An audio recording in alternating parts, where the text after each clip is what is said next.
Jai Shriman Narayan. As it is customary with any function, we will open with prayer. We call upon Bishop Subasiso.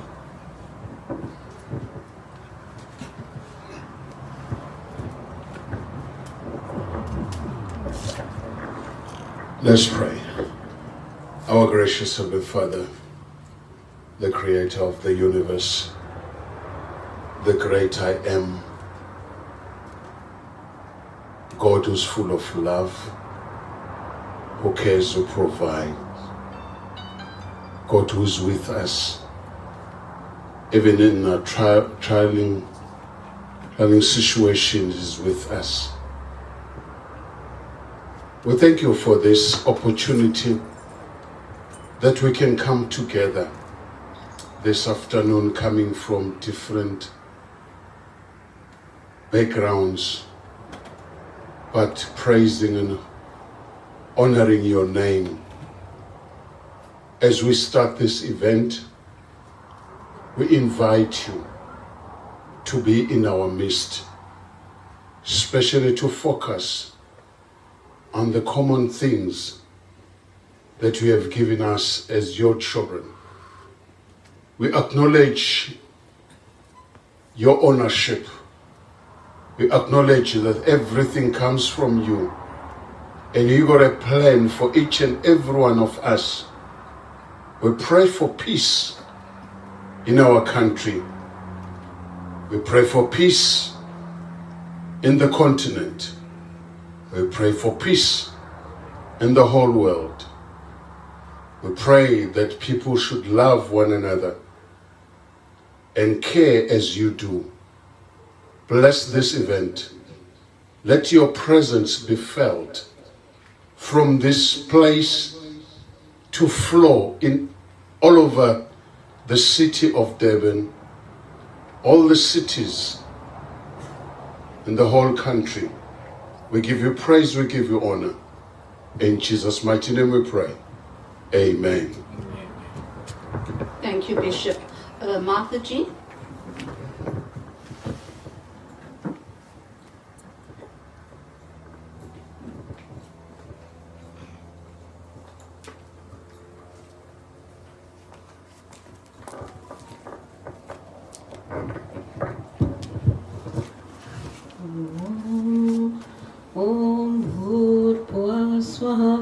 तत्सवितुर्वरेण्यं भर्गो देवस्य धीमहि धियो यो नः प्रचोदयात् गुरुर्ब्रह्मा गुरुर्विष्णु गुरुर्देवो महेश्वरा गुरुर्साक्षात् परं ब्रह्म तस्मै श्री गुरुदेव नमः. Om Shanti, Shanti, Shanti Om. Thank you, Mataji. Rafiq Hussain.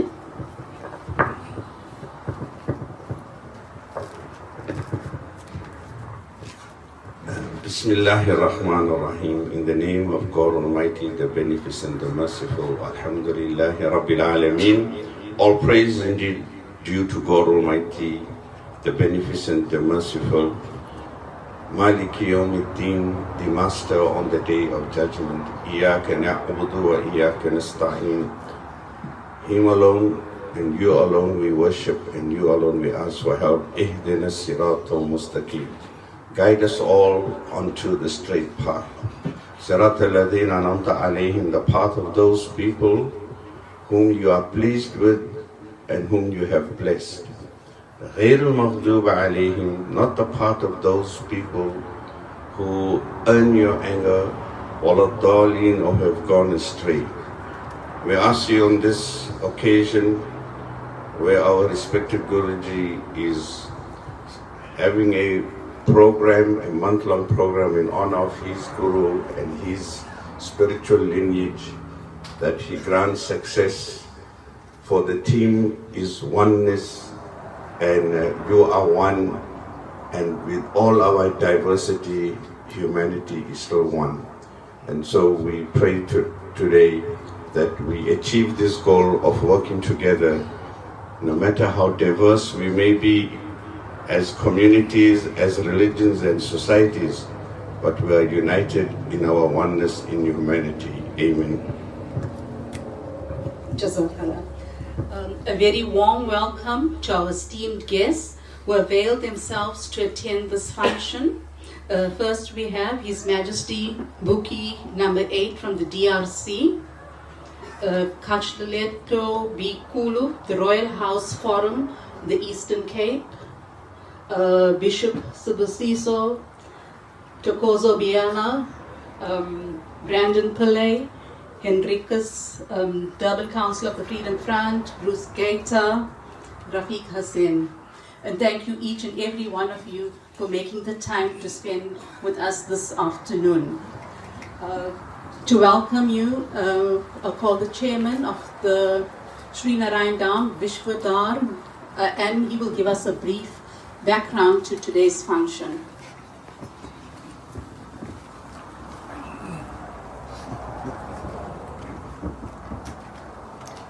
Thank you. Jai Shriman Narayan. I'd like to first pay my obeisance to my Guru, Acharya Shyam Ramanuj. My name is Vishwadhar Ramanuj Das, and I've been with Acharyaji for the last 6 years. I'm Hindu and I'm Indian. And when I joined, I had a lot of questions, like any other devotee would when meeting their Guru for the first time. And these questions started off with, because I'm Hindu and I'm Indian, it was, why do we have so many Indian gods, and what should we be doing to worship them? And soon as the months progressed, I had gotten these answers from Acharyaji. And once those questions were answered, I had other more deeper questions, and that was, for example, how are we created, and what's the purpose of life, and what should we do to attain liberation? And over the next few months, Acharyaji had answered those questions as well.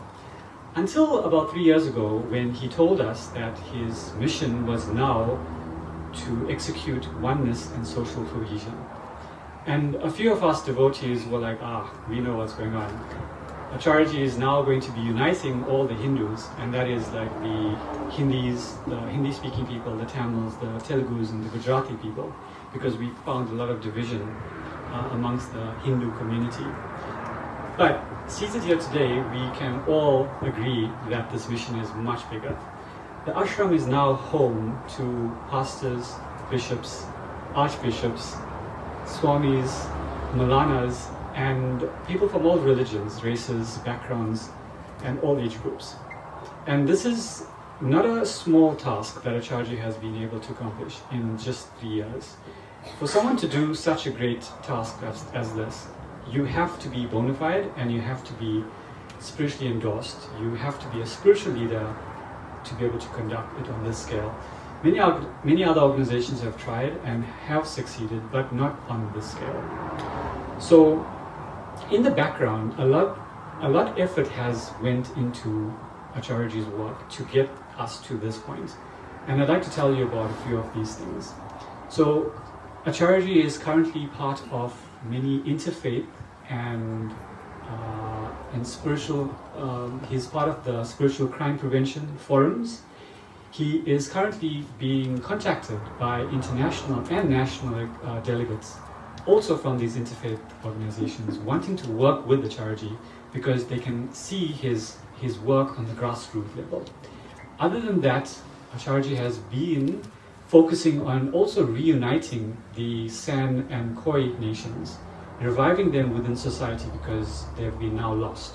So Prince Shalatikulu has been working very closely with Acharyaji, and he has also embarked on achieving and attaining his PhD through the University of KwaZulu-Natal. And together with this, he has offered to write an autobiography of Guruji, together with the University of Pretoria and the University of KwaZulu-Natal supporting him through this.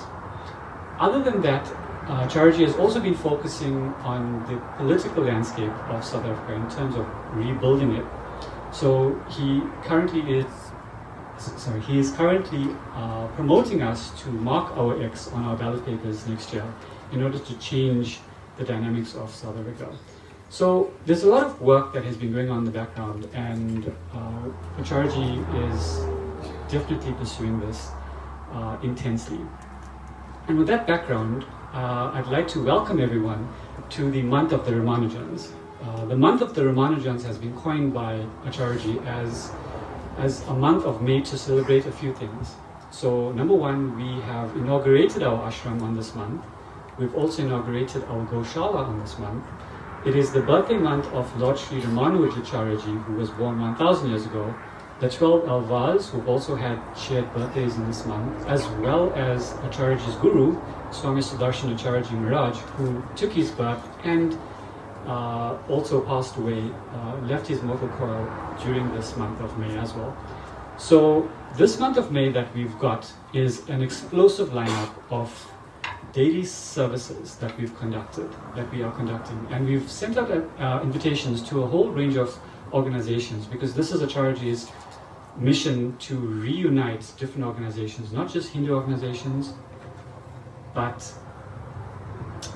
humanitarian, social welfare organizations, religious and spiritual organizations. So so today is going to be an explosive day. We've got a lot of dignitaries that will say a few words in terms of the oneness. And I wish everyone a great afternoon. There's lovely meals provided, so please stick around and we will chat in a little bit. Thank you, Trish.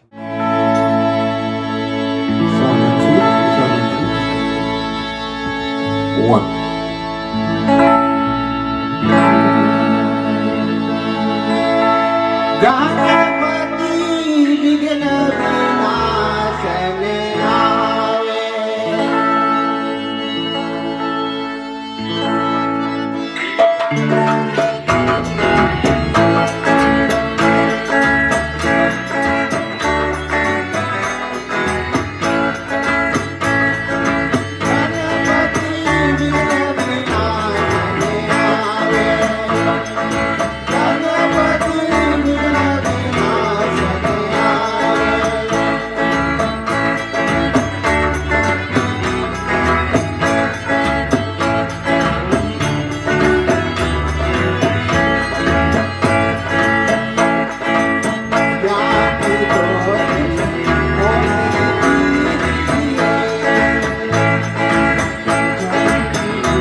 Our next speaker is our bona fide spiritual master, Acharya Sham Ramanuj from the Sri Narayan Dham.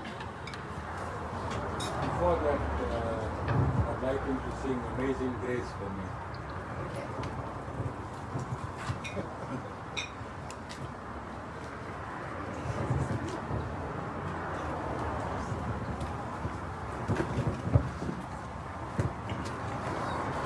I'm going to try and do this justice.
Praise God, praise God.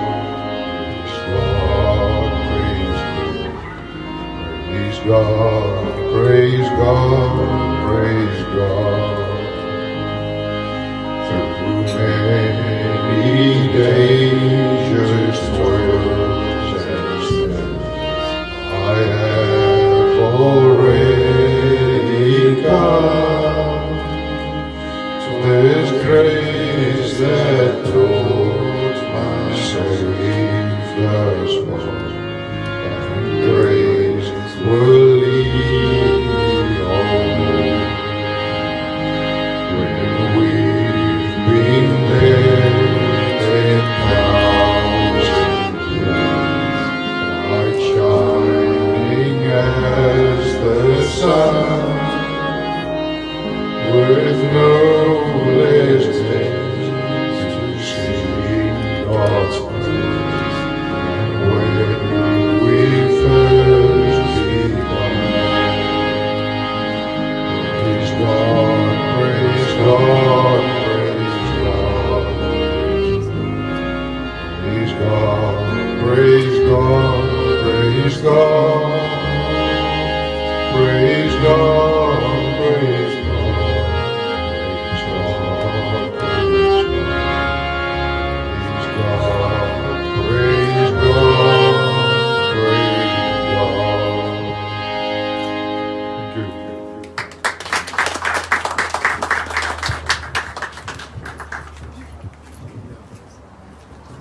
Thank you, Henricus.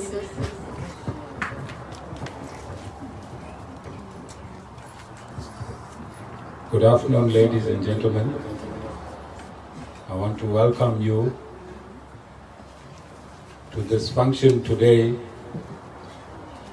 which started 1,000 years ago in South India.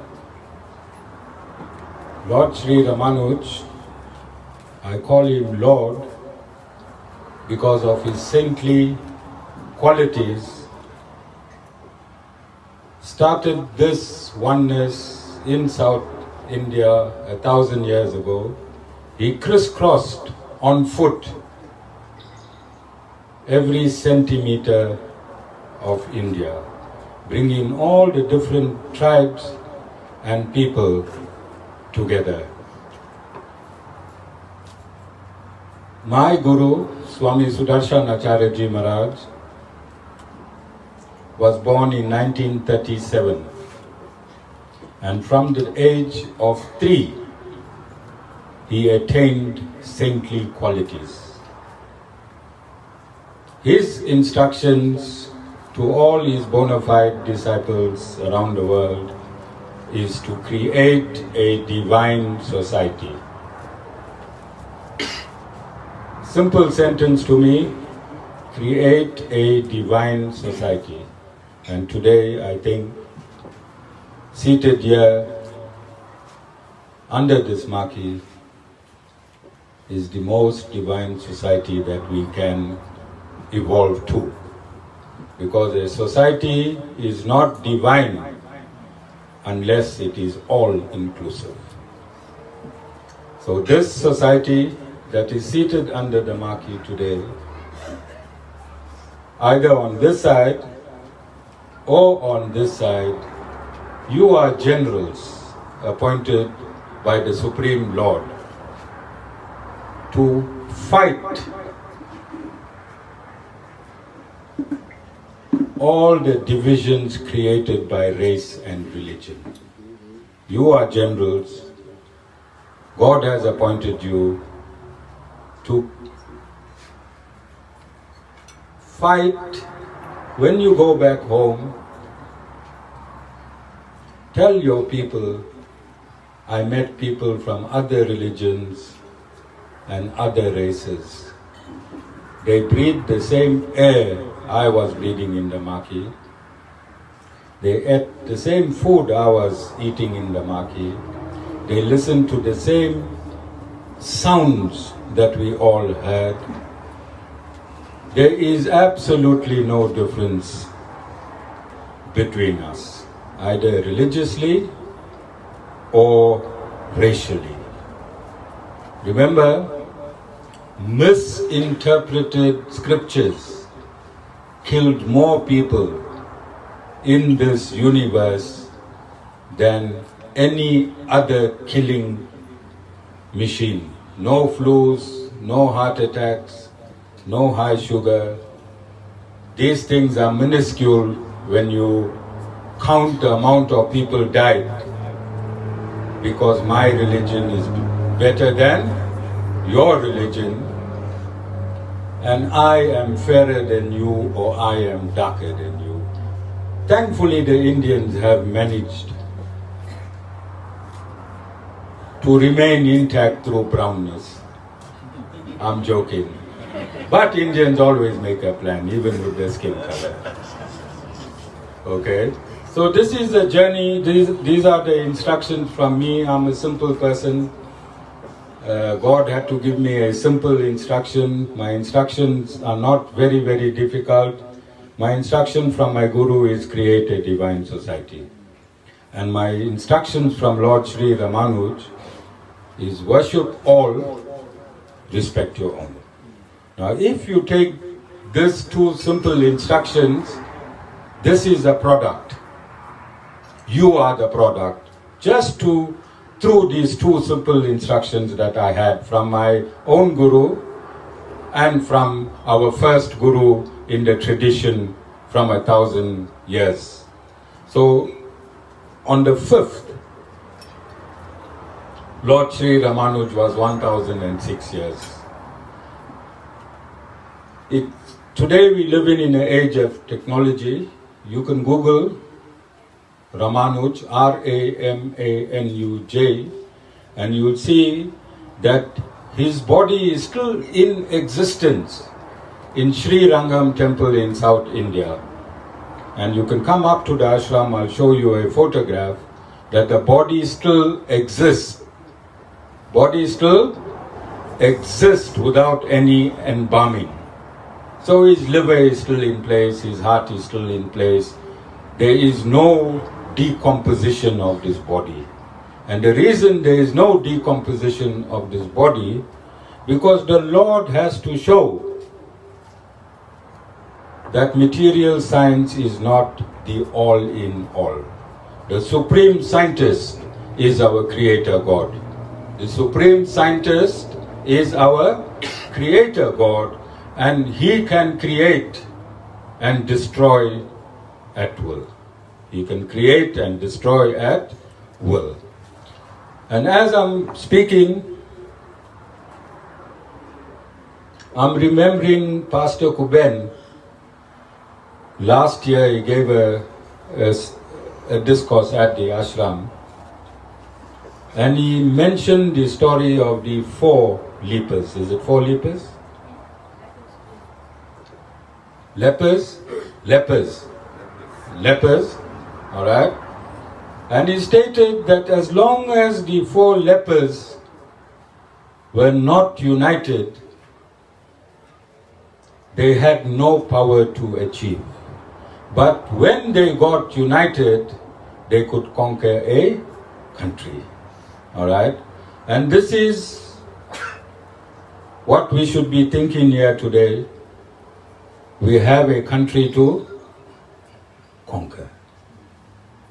King, I'm sorry, I was so excited on this oneness, I forgot to observe all the protocols. I want to observe all the protocols, all our VIP guests. I want to acknowledge you. Thank you. We have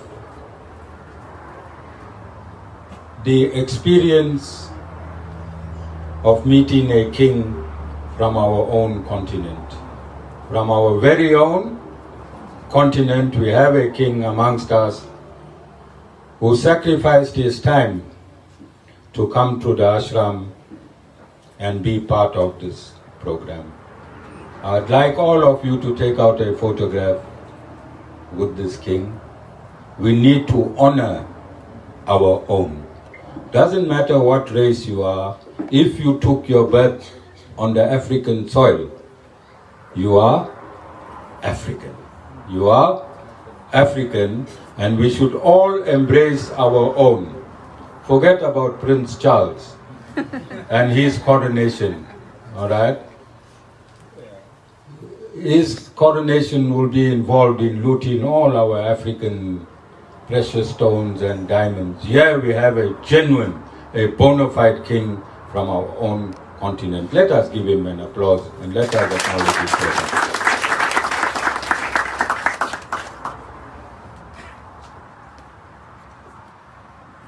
I'm saying this with love. Brandon, I'm saying this with love. We need to fight for our country. All right? Our country has got derailed. It has gone off the rails. And I can bless all my disciples in this ashram. My Guru has given me adequate power to bless. But the blessings will dissipate when they go out into the streets, because the country's symptom is not synchronized with the blessings that I'm going to give them. So we need to come to an understanding. In my pursuit of oneness and social cohesion, it will be useless. It will only be a talk shop in marquees like this, unless we cohese politically. Unless we cohese politically, because everything happens at the political level. And as Henry stated yesterday, you cannot divorce politics from religion. It is only a fallacy. Because we divorced politics from religion, we are in the state we are today. And Rafiq Bhai, Bishop, it is us, spiritual leaders, who trusted those that are in politics to do their work, that did not do the work, and we should take some of the blame. But whilst taking the blame, we should arm ourselves to really get involved with the politics of this country. And this is why I joined a particular political party, but I'm wearing a different cap today. My cap is social cohesion, political cohesion, and oneness. That is the cap I am wearing today. And these functions should be carried on throughout every city in our country. This should spread throughout South Africa. Every political party should forget, for some reason, the word opposition has been taken literally in politics. And I see it around the world. And opposition creates a symptom of negative energy in your consciousness. Just the word opposition, it creates negativity in your consciousness. Then when you start looking at each other, you look at each other with a preconceived ideology already. Just the word opposition. But if you go in depth and understand politics, opposition is supposed to be the best friend of the ruling party. Opposition is supposed to be the best friend of the ruling party, because the opposition is supposed to show you where you are going wrong. They're supposed to be looking over your shoulders and making sure that you are maneuvering within the constitution of the country. But for some reason this is not happening. And we should educate ourselves. Because remember, both the opposition and the ruling party, I pay you. Your salary is paid by me. I'm paying both of you. I can't pay you to be enemies. I want a solution from you. This is why I pay your salary every month. I pay the opposition to make sure that the ruling party is in line. That is the reason why we have oppositions and why we were supposed to have opposition parties. So it is in programs like this that I have invited mostly the leaders of all organizations, so you can go back and explain what politics really should be. We have made politics dirty. Politics must thrive in the churches. Politics must thrive in the mosques. politics must thrive in the temples. Politics must thrive in the ashrams. And if politics is thriving at the source of righteousness, you think your country can be looted? You think your country can be looted? So kick out that myth that politics is a dirty word. You eat politics every day.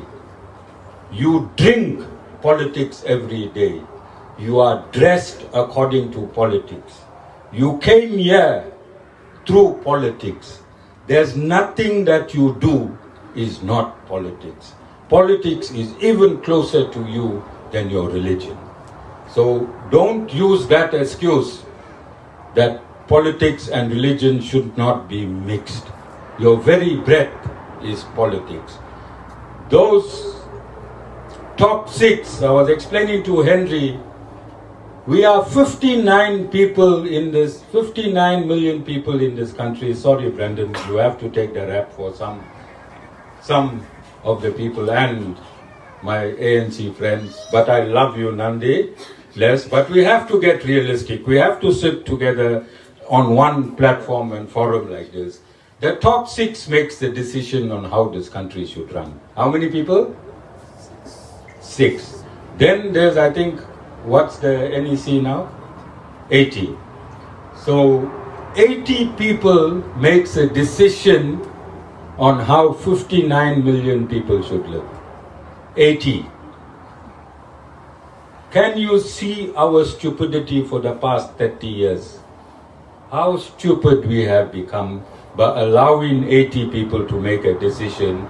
Would our money, would my money, would your money, they are making decisions which is not working today. So I'm asking today, Brandon, I'm asking Freedom Front Plus, I'm asking EFF, we have an EFF gentleman seated with us. I'm saying, let's get together and fix the pothole.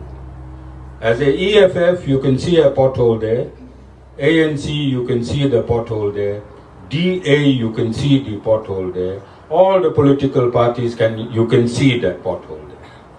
Let's hold hands. I'm missing out Cope. I'm saying Cope. I'm missing out Bossa. All right? I'm going to give you a small spiritual story about Bossa just now. But if the pothole is there, fix the pothole, forget your ideologies, because your car is going to get damaged by the pothole. Doesn't matter what your ideology is. I'm using this simple example. We have a huge pothole in this country, don't we? And if all of us focus on the pothole and forget our ideologies, because it's my money you're using to fix the pothole, I'm paying your salary, I'm busy building the ashram so you can fix the pothole for me. This is why I pay tax and rates. It's me. You've been sustained through me. You are being sustained through me. Fix the pothole. Forget the ideologies. Forget the opposition. You understand? And this, when this happens, political cohesion, if we have meetings like this around the world, Brandon, I'm saying around the country, won't we now lose that opposition status and become one in furthering the needs of our beautiful country? Henry and I had a deep discussion yesterday. I went to India 4 times, I went to Mauritius once. I can only live in India for 2 days. On the 3rd day, I want to come home to my murder, to my robbery, to my rape, to my potholes, to my housebreaking, load shedding. I want to come back home. This is my home. And this is all our homes. And we should use this opportunity that we have to make that X. Instead, of sitting and moaning and groaning and groaning. All you have to do in May 2024, little bit energy, little bit petrol, nearest polling station, and make that X. When you put that cross, this country will change. As soon as you put that cross, this country will change. Okay? So spiritually, my mission is oneness. And I was looking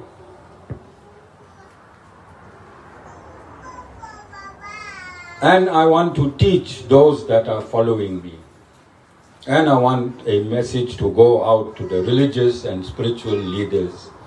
You must be bold enough and come out and choose a political party and choose a political leader. Be bold enough, like what I have done. Many people are upset that this ashram is involved in politics. But I do not care because I know I am making a difference in my society. So religious leaders, spiritual leaders, you need to come out. You need to kick that door open. And you need to show that you have to be involved in the running of this country. Rafiq Bhai, Bishop, we need to do this. So I am not impelling my devotees to vote to a person that I have chosen who I believe can run this country.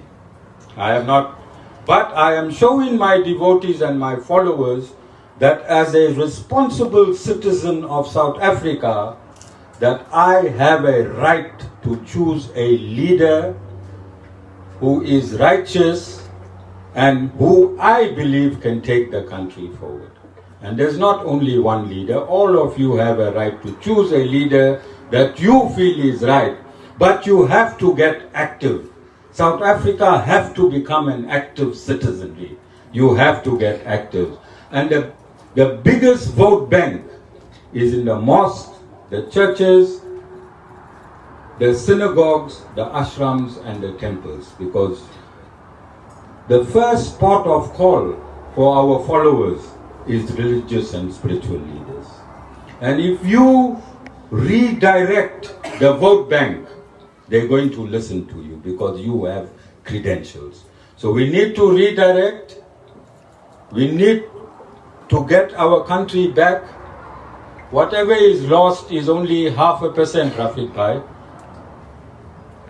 If the country is run as it should be run, every citizen in this country can be a millionaire.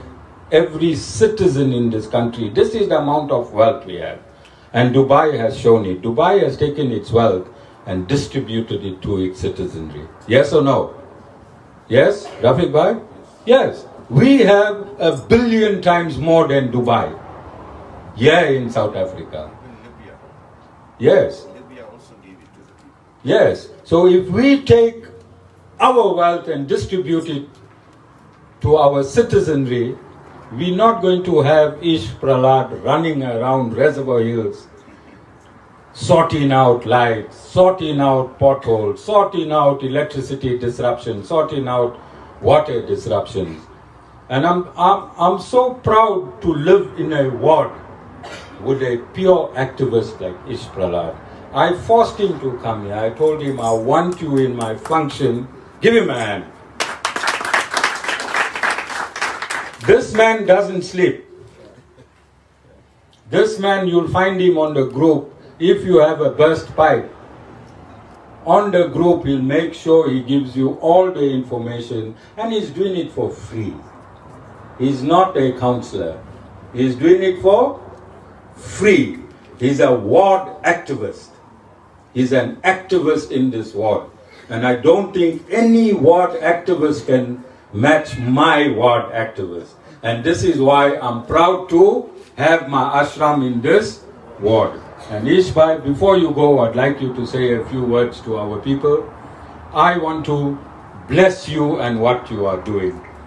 Tukozo, try and talk to this man. So I want to conclude. 3 years ago, I made a prediction that Musi Maimani will be president of South Africa. 2029 guaranteed. All right? 2029 guaranteed. And I had not met him. I had not met him. I was in August, September when we launched. In September, I was in Soweto. We launched BOSA. And look at my mission. And Musi Maimani just landed from Germany, I think, one of the countries. When he was at an airport, he decided to call his party Build One South Africa. Now look at my mission. Building oneness across the world, and look at the name of my political party. Build One South Africa. Can you see the synthesis? You can see the synthesis. So I think I would have not done justice if I did not include this part. But my cap is spiritual today, and everyone else, including Brandon. I know Brandon when he was a little boy. Where's Jessica? Jess? Little boy in Chatsworth. He was also an activist. He was his ward's activist. He was a boy activist that is seated here today. He's old. He used dye to... Alright, if I'm 61, then Brandon is quite old. He just reconfigured his face to look young here today. And these are the jokes we should be having. Brandon should be my opposition now, Brandon, if I'm with Bosa. But look how much of love I have for you. You understand? I have that love for my brother. Stand up, let people see you. He's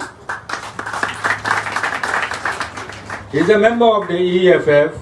I met him a month ago. We only spent 5 minutes together, deep in the mountains in Eastern Cape. 5 minutes. But that bond drove him here today with his group of people from Matatiel. Thank you very much. Thank you. You can see practically what God is doing. You can see practically what God is doing. Doesn't matter which political party you belong, love must come first. Can you see love? Look at Henry. 5 days ago, Henry never thought he'll ever sit in an ashram. Stand up, Henry, let them see you. Henry is 100% Burra. 100%. Stand up, my friend. Let people see you as well. He's an Englishman, 100% Englishman. Both these people never thought they will sit in an ashram ever in their life and have soya sausage and mashed potato for supper and sing Amazing Grace. You may be seated. And sing Amazing Grace to a multicultural. This is our richness. Forget about the money and the gold and the diamond. This is our richness, our culture and our traditions. I want to once again thank each one of you. Bhai from Turkey, you may stand. So we started local. Where's Jessica? 3 years ago, when I started my oneness, it was local. 2 years ago, it went national. This is my 3rd year. My brother is part of the Turkish Interfaith, and he's here from Turkey. This year, we've gone international. Thank you. So, the impetus is there when religion can come together. Forget what anyone else teaches you. Forget what anyone else teaches you. We have different religions, different races, different cultures, but today feel that love. Who sang that song, Can You Feel It? I think next year I have that snippet. As I'm talking, I'm going to keep quiet and let that snippet play. Can you feel it? Who sings it? Okay. From next year, just make a note. I hope everyone who is here today, even the king from DRC, you be here next year, May again, so that we can evaluate how far we have gone. I don't know exactly when the election is going to be, but it's going to be in May. And I would love to see, before I close my eyes, that every political party forget their differences and create an energy of oneness. Create an energy of oneness. Let's go now and serve the people who this country belongs to. My message to politicians, let us now for 2024 make a commitment within ourselves that when we are elected, we're not elected for ourselves, we are elected for our people. My heart cries when I go past Checkers. My brothers and sisters are living in shacks. In 2024, 30 years after democracy, their lives have not changed. We have, Ishbai, 17 shacks in my ward. When it rains, I cry internally in my kutir because I don't know which family is going to get washed away and how many children are going to lose their life. They don't deserve that. They don't deserve that. I don't think politicians should sleep after I am saying this. Amita, post this snippet in every social media. Politicians, when they're going to sleep, Brendan, think of these people. And let's reconfigure how we can fix people living in shacks in these deplorable conditions. They go out, their toilets are there. How many snakes are infested in all these places? You understand? So on this note, I want to end what I have been stating all along, that the drivers of this country are the politicians, and let us drive this country with a righteous consciousness. Thank you, everyone. I wish to see you here again the first weekend in May 2024, all of you, including my king from the DRC. Thank you.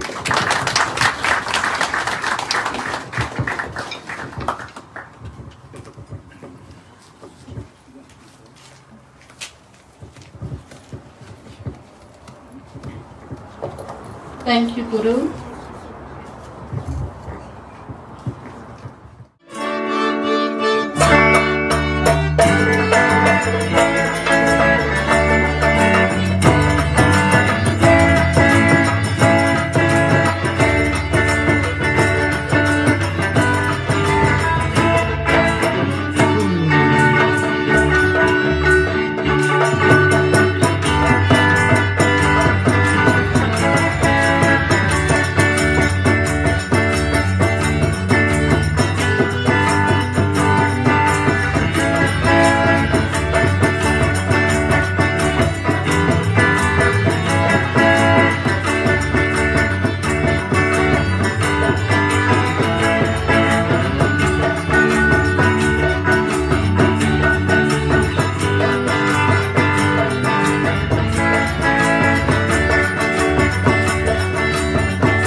Namaste, welcome, assalamu alaikum, Saubona, Hare Krishna. Kindly accept our humble greetings. I am Raj. This is our group. It's our very traditional Hindi music group, and in the spirit of Ubuntu and oneness, as requested by Guruji, we are going to attempt and dedicate a special item to our Urdu-speaking brothers and sisters who are here this afternoon. If there's any mistakes, kindly forgive us, as it's going to be a very special attempt from our side. Thank you.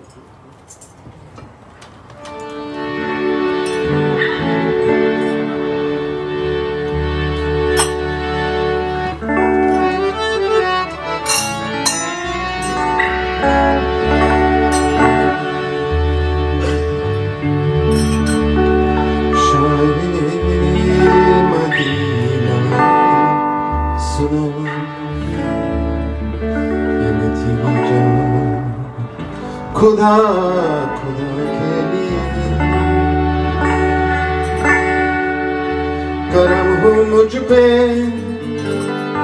अभी है खुदा खुदा के लिए हुजूर उनसे उम्मीद अब तो खिल जाए तुम्हारे दर भी तुम जान दर्द झोली मेरी या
respected Guruji and respected dignitaries.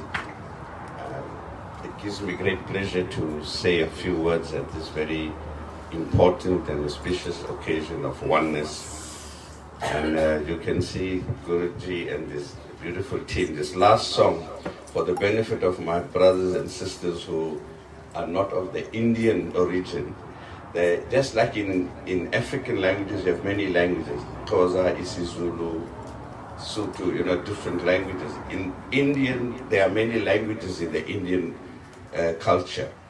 Urdu, Telugu, Tamil, Gujarati. So Guruji, between this oneness and this beautiful team here, the last song they sang, they know I'm from the Urdu background. So they sang this last song in the Urdu language, which is not what they specialize in, but I must say they did a tremendous job. Thank you very much. And this is, this is Guru's whole concept of oneness and getting everyone involved. I just got a few things to say about the very beautiful message that Guruji gave here. Einstein even said something very beautiful. Not only was he a great scientist, but he was also a great social scientist. And Einstein said he is not worried about those wrong politicians. I'm using my words. He's not worried about those misguided politicians or the self-centric politicians who are filling their pockets.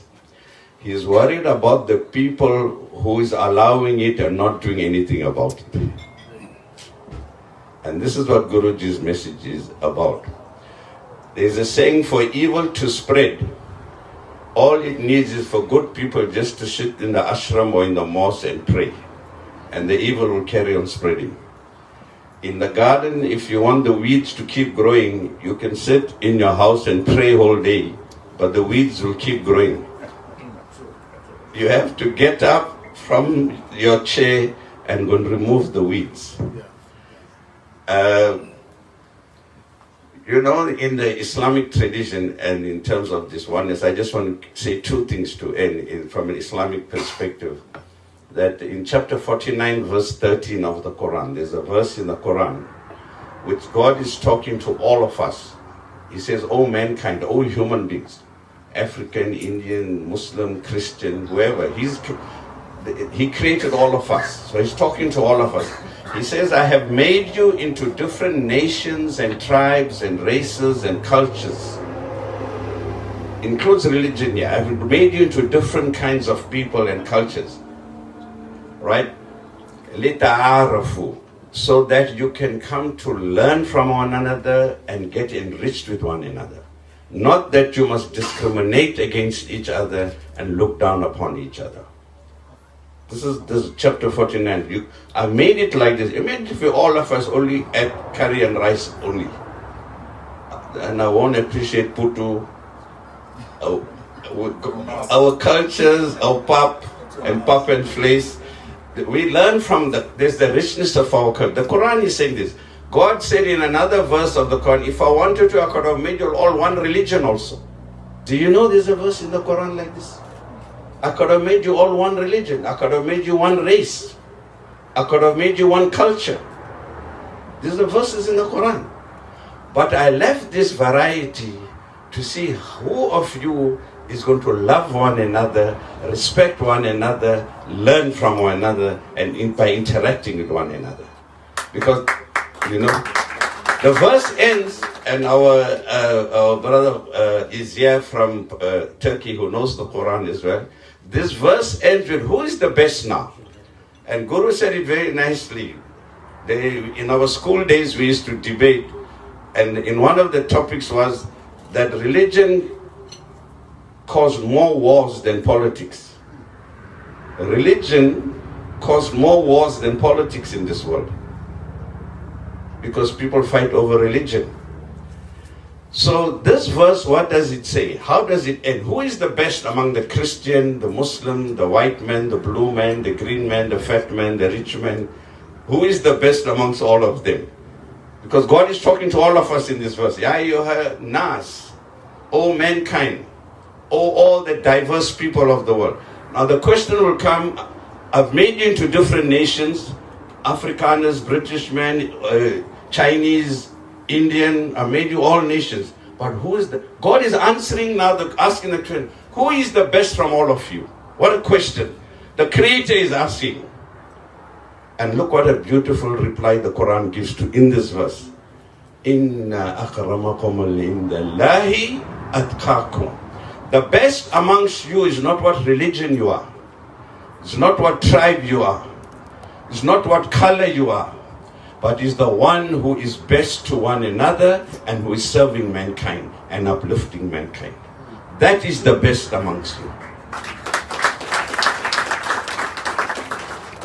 And this is really what it is all about.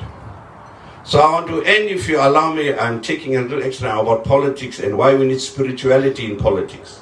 That's what Guruji is talking about. You know, we all are saying all politicians are like bananas, you know, not one is straight. And they're very slippery also. But what Guruji is trying to say, let's get the right bananas, right? Don't sit back and criticize. We need to do something about it.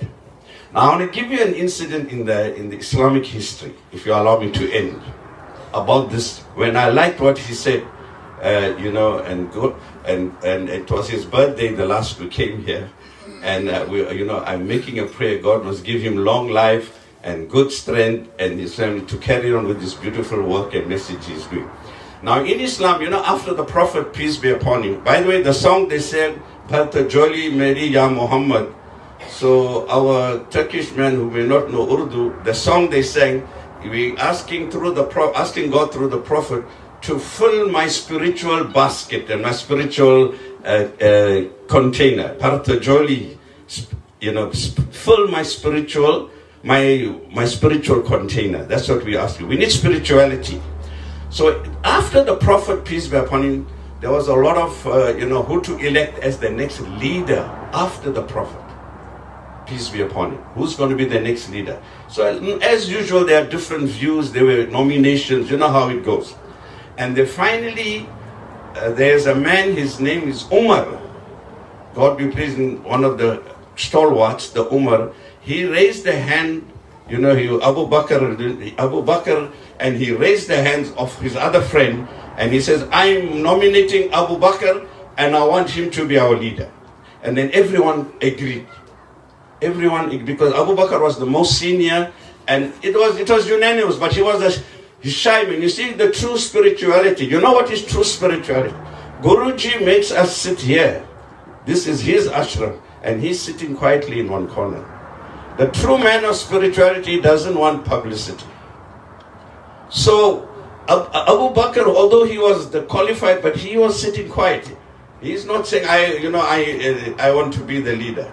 So Umar went and raised his hand, and everyone accepted it unanimously. Now he's giving his speech, and I'm ending with it. He's giving his first speech as the next spiritual successor to the Prophet Muhammad, peace be upon him. And you know what he says? He says, I may not be the best amongst you. Because as we're sitting here, many of you there know more than me on certain, you can teach me certain things. I can't know everything, you don't know it. We all learn from one another. So he says, I may not be the best amongst you. But if I'm going off the track, I want you all to guide me. What Guruji was saying, the opposition party should be looking and giving guidance. So Abu Bakr is saying, if I'm going off the track, you must guide me. That same Umar who nominated him, the same Umar took his sword out. And he says, don't worry, Abu Bakr. If you go one hair's breadth the wrong way, I'll put you right with my sword. Don't worry, my brother. With love, I will put you right. This is what is needed.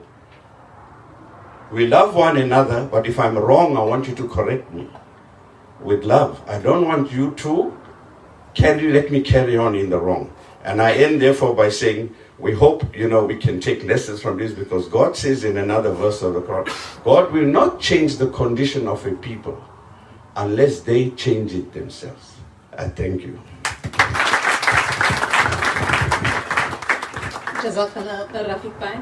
Our next item will be by Ashbika, a devotee of the Sri Narayan Dham. On the Majesty Buki number 8 to say a few words.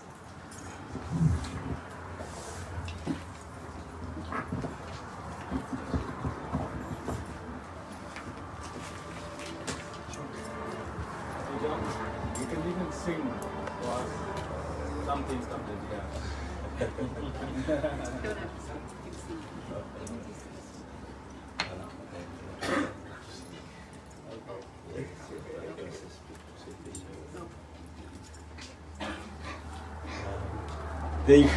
Thank you,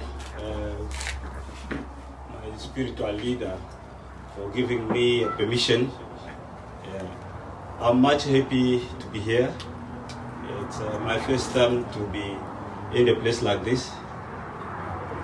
I'm His Majesty King Buki number 8 from the Republic Democratic of Congo.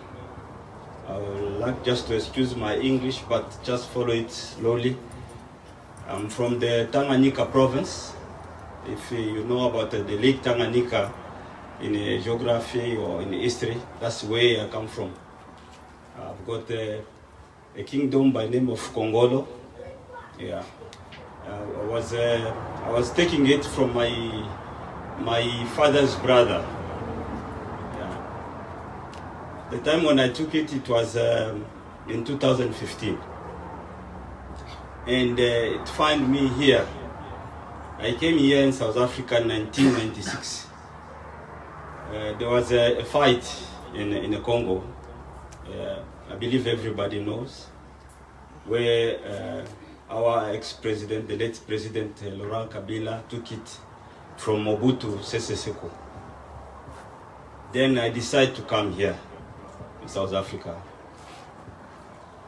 When I come here in South Africa, I was just following the history of my late King Shaka Zulu, because we learn a lot about Shaka Zulu in Congo.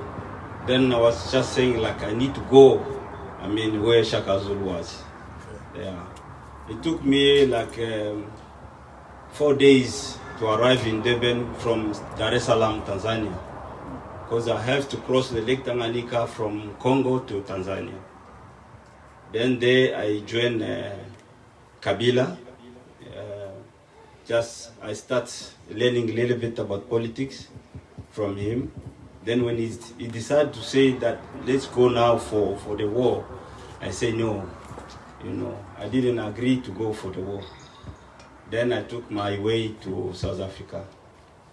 When I arrived here, I know that I'm a prince from somewhere in the kingdom. When I arrived here, it took me like 2 years. Then I decided to go and meet His Majesty, the late King Zelwitini. I tried to look which channel I can go through so that I can meet him. Then I found somebody. He said, no, I can take you there. He was a policeman at the Point Police Station. His name is Wilson Lutuli. He was a captain at that time. Then we drive up to Nongoma. When I arrived in Nongoma, I introduced myself as a prince from a kingdom in the DRC.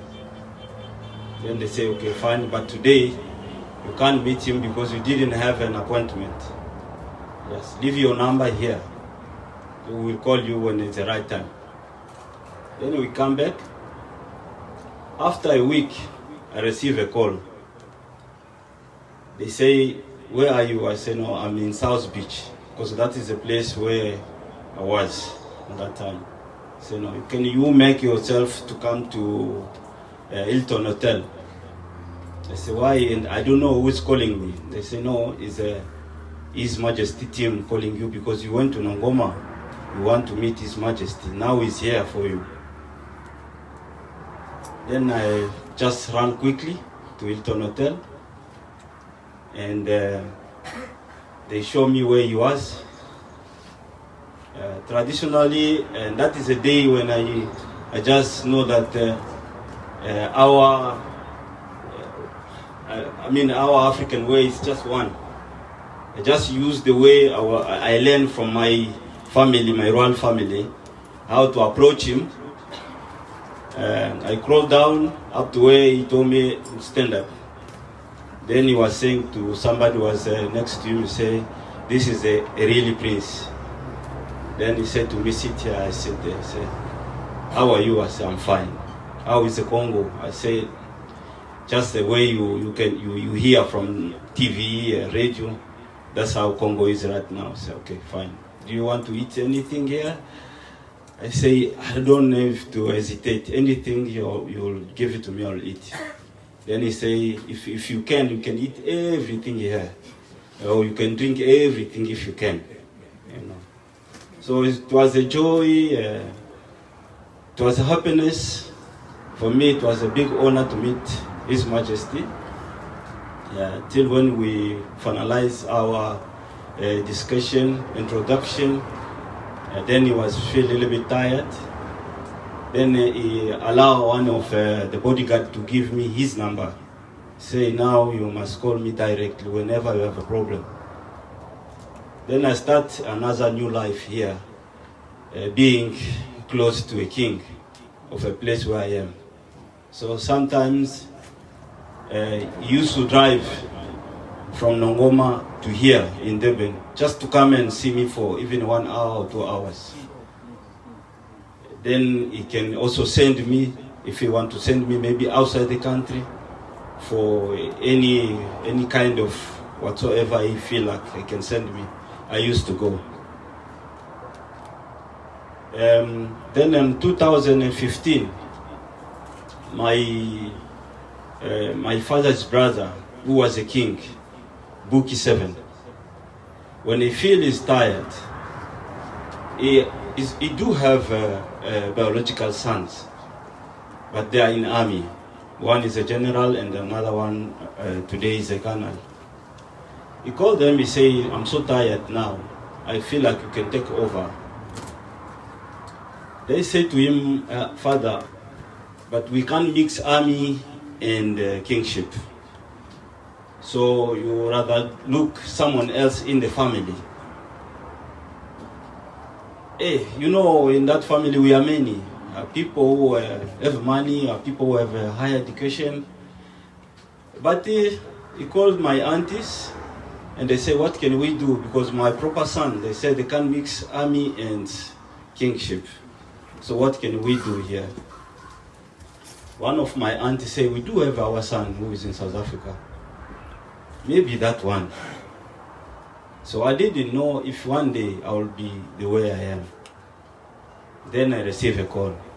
I was so afraid because in our African kingship, there is a lot traditionally, which can even take you to another world, you know, which can allow you to have maybe 4 eyes.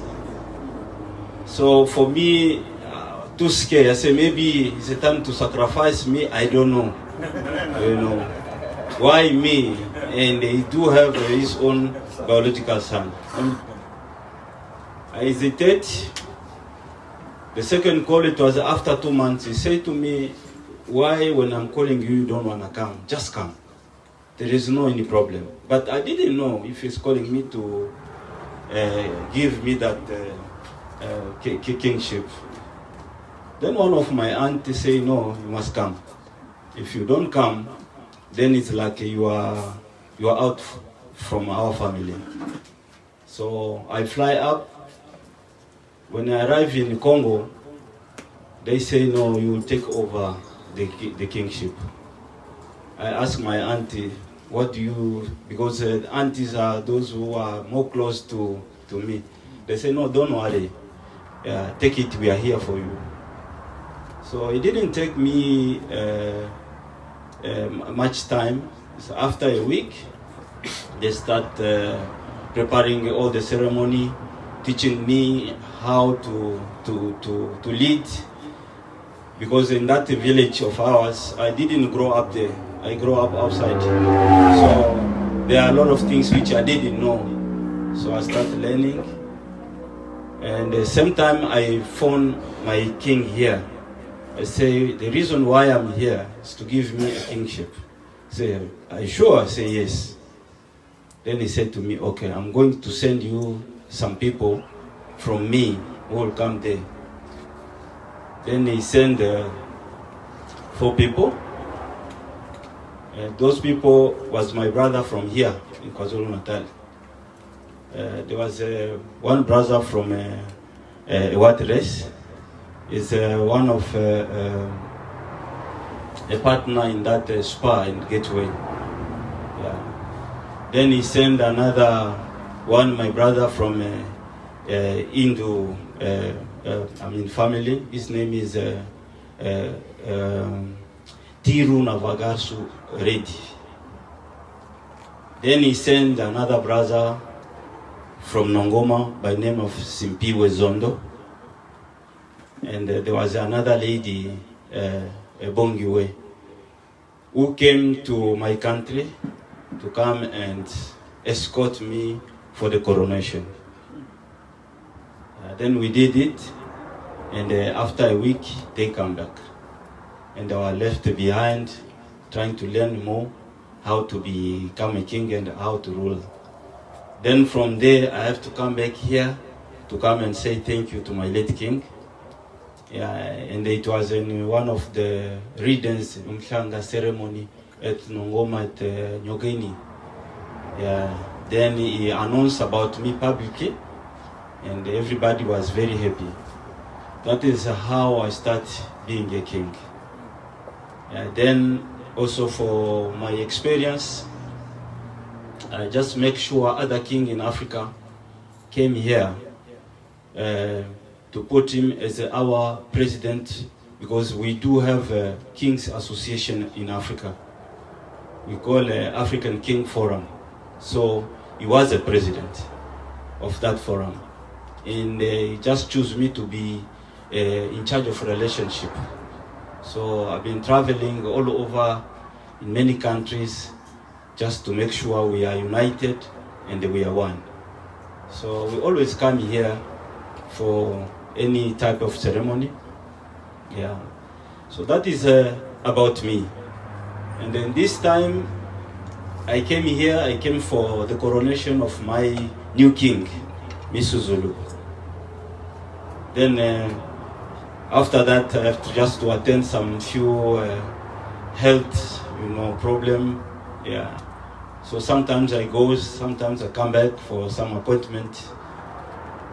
And today it was just a surprise for me to be in this place and to meet my spiritual brother. I came with my sister Shamila. She's the one saying, no, on Sunday I'm going to take you to a special place. Come and meet your family, my family. So I'm so happy. There is no much things to say. I'm just happy, very happy. And I want to hesitate to also invite you and to welcome you in the Congo Democratic. Yeah, it's your own place. It's your own Africa. So you are please welcome, especially in June 30 is our Independence Day. But we will be there on 26 with many kings from all over Africa.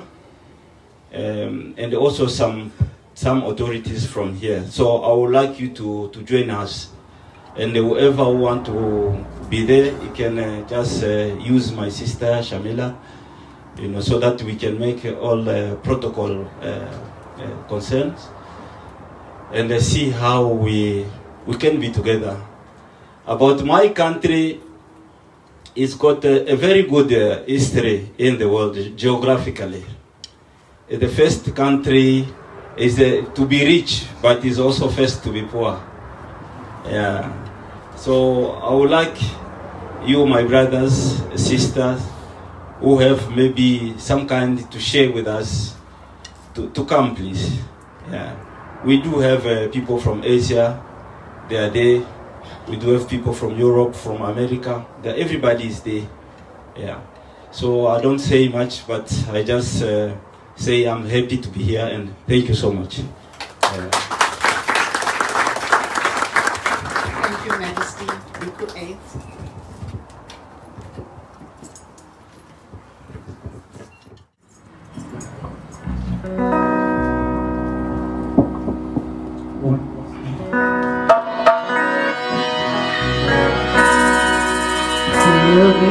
places in this land, in this whole country.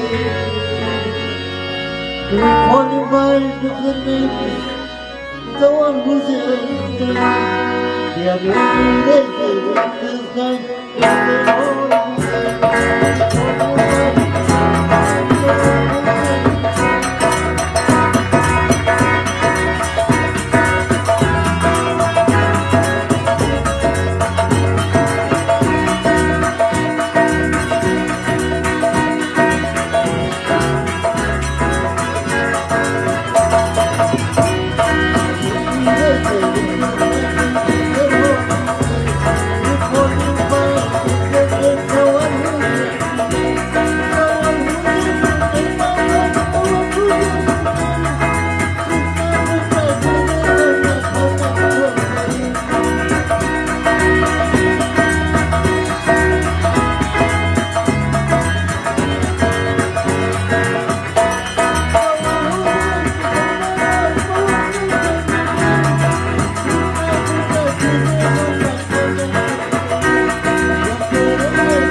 Welcome, namaste to everybody, to all our guests. A very good morning to you all. To my Guruji. I follow you on Facebook daily. Yes, I'm sure you must be seeing my name there quite often. My next follower is world famous, the Sadguru. I hope Guruji will bring him down one day. You're identical. A few minutes ago, I got this message on my phone. It was a greeting. If you have a family that loves you, a few good friends, food on your table, a roof over your head, you're richer than you think. I am much richer to be here this morning. I'm really inspired, Guruji, absolutely, to the King, what you have said, to the Maulana-ji. I'm very young. If you compare my age, I'm only 99. I'm gonna give you a very short brief on our home, the Clayton Gardens. I didn't want to come here and talk things that I didn't know. It's The Aryan Benevolent Home actually celebrated 101 years on the 1st of May 2023. Our home, that will be Clayton Gardens, was founded on the 1st of May 1965. We celebrated 58 years this year, but we don't have anything to celebrate because our home has been sold to the Shifa Hospital Group. So what is there to celebrate? Sad, indeed. It was a place that Mr. Ambaros, not related to me, struggled to get that land. But unfortunately, years ago it was sold to Shifa Hospital.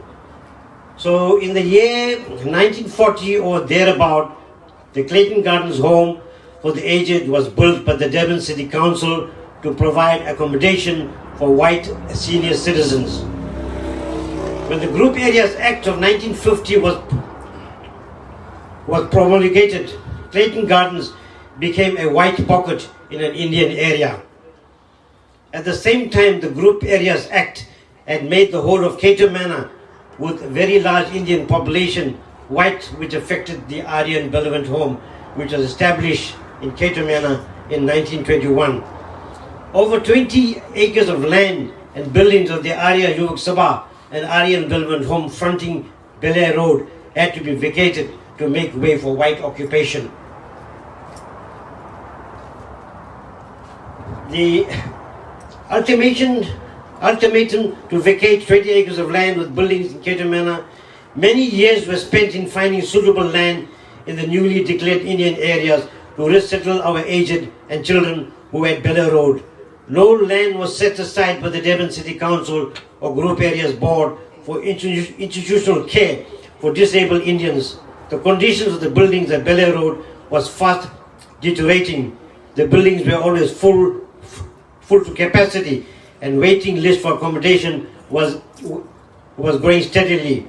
Our children had to travel a long distance for schooling, and the hazards on the road were increasing because more than 60% of the neighborhood had become deserted because of forced eviction. Salvation Army Bungalow, a ray of hope. In our long-drawn, frantic search for premises, a ray of hope became visible when it was found that the Salvation Army Bungalow had been left vacant for some time. As an interim measure, this premises would have helped eliminate overcrowding at Bel Air Road premises. An application was made to Durban City Council, who were the owners of the bungalow. At the same time, the Department of Indian Affairs was approached to help in the matter. The local representative, Mr. Van Essen, and his senior assistants were taken to Bel Air Road Home and made to see the plight of our children and aged living under very difficult conditions surrounded by bushes. I'm going to end it off in saying that history repeats. A contract was signed between ourselves and the Durban City Council for the rental of Clayton Gardens early in 1965. On the 1st of May 1965, exactly 44 years after the opening of the Aryan Benevolent Home at Bel Air Road, we took occupation of Clayton Gardens. As our primary concern was for frail who required full social care and which had received our attention all along, we had to allocate the cottages at Clayton Gardens into 3 different categories. Firstly, it was aged pensioners of sub-economic group to live independently. Secondly, the frail who needed about 40% nursing care. Thirdly, the very frail who required full nursing care day and night. The cottages were not suitable for the B and C category, but under the circumstances, we had to do our best. These residents were spread over 20 cottages. The C category especially needed constant care and attention. Various methods were devised to see that the various needs of the very frail were met, and that there was a constant vigil to ensure security and give attention, especially in times of mental and physical distress, which became ongoing companions of the aged when they are left alone. In conclusion, I want to place on record my heartfelt thanks to Guruji for inviting me to recognizing the work being done by our home. We really need your support. God bless you. Thank you, Ashok Bhai. Our next item will be by Bishop Huyazi.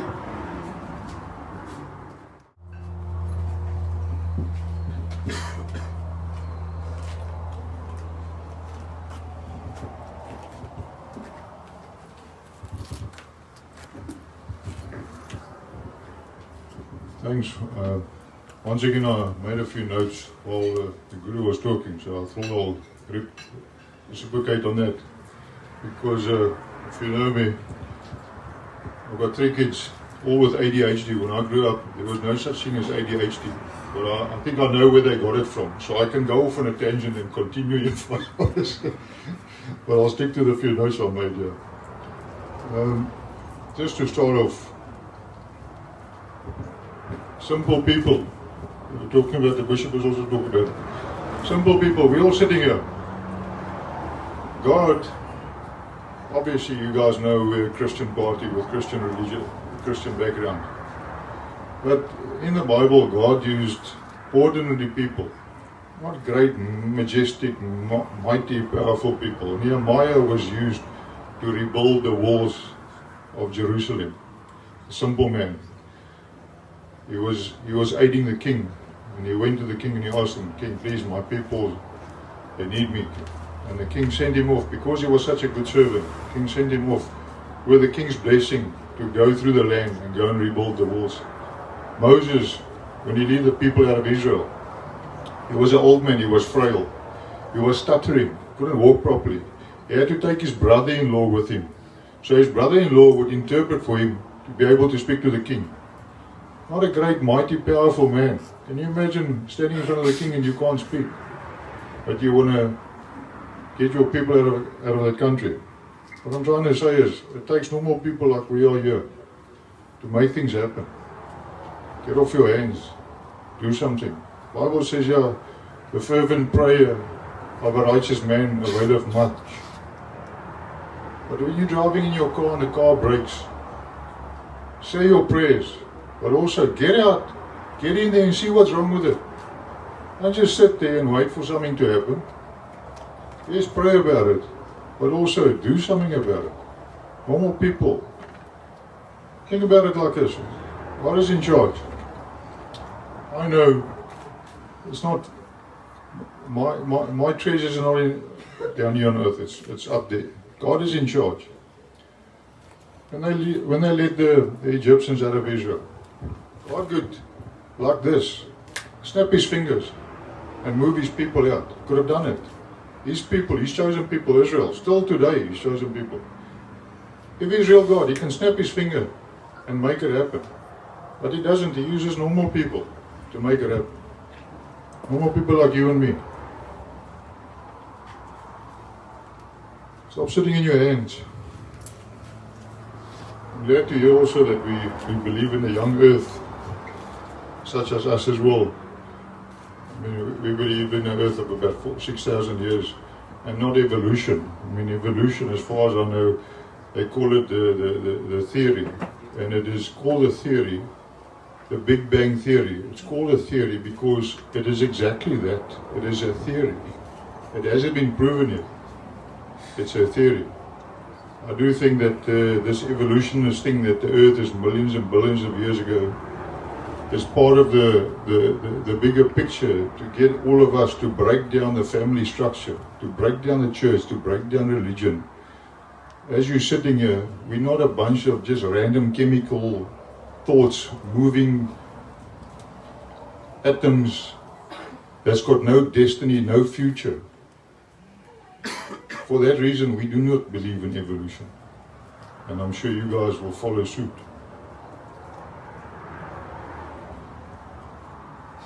Again, one race. As we're sitting here, white, Turkish, Indian, English, British, Zulu. But we are one race under God, the human race. As I said yesterday, you cut us open inside here, we all bleed red blood. Inside we're all the same. Let's move forward. Another thing that the Guru was talking about, education. I do believe for us to move forward, we need to educate the people.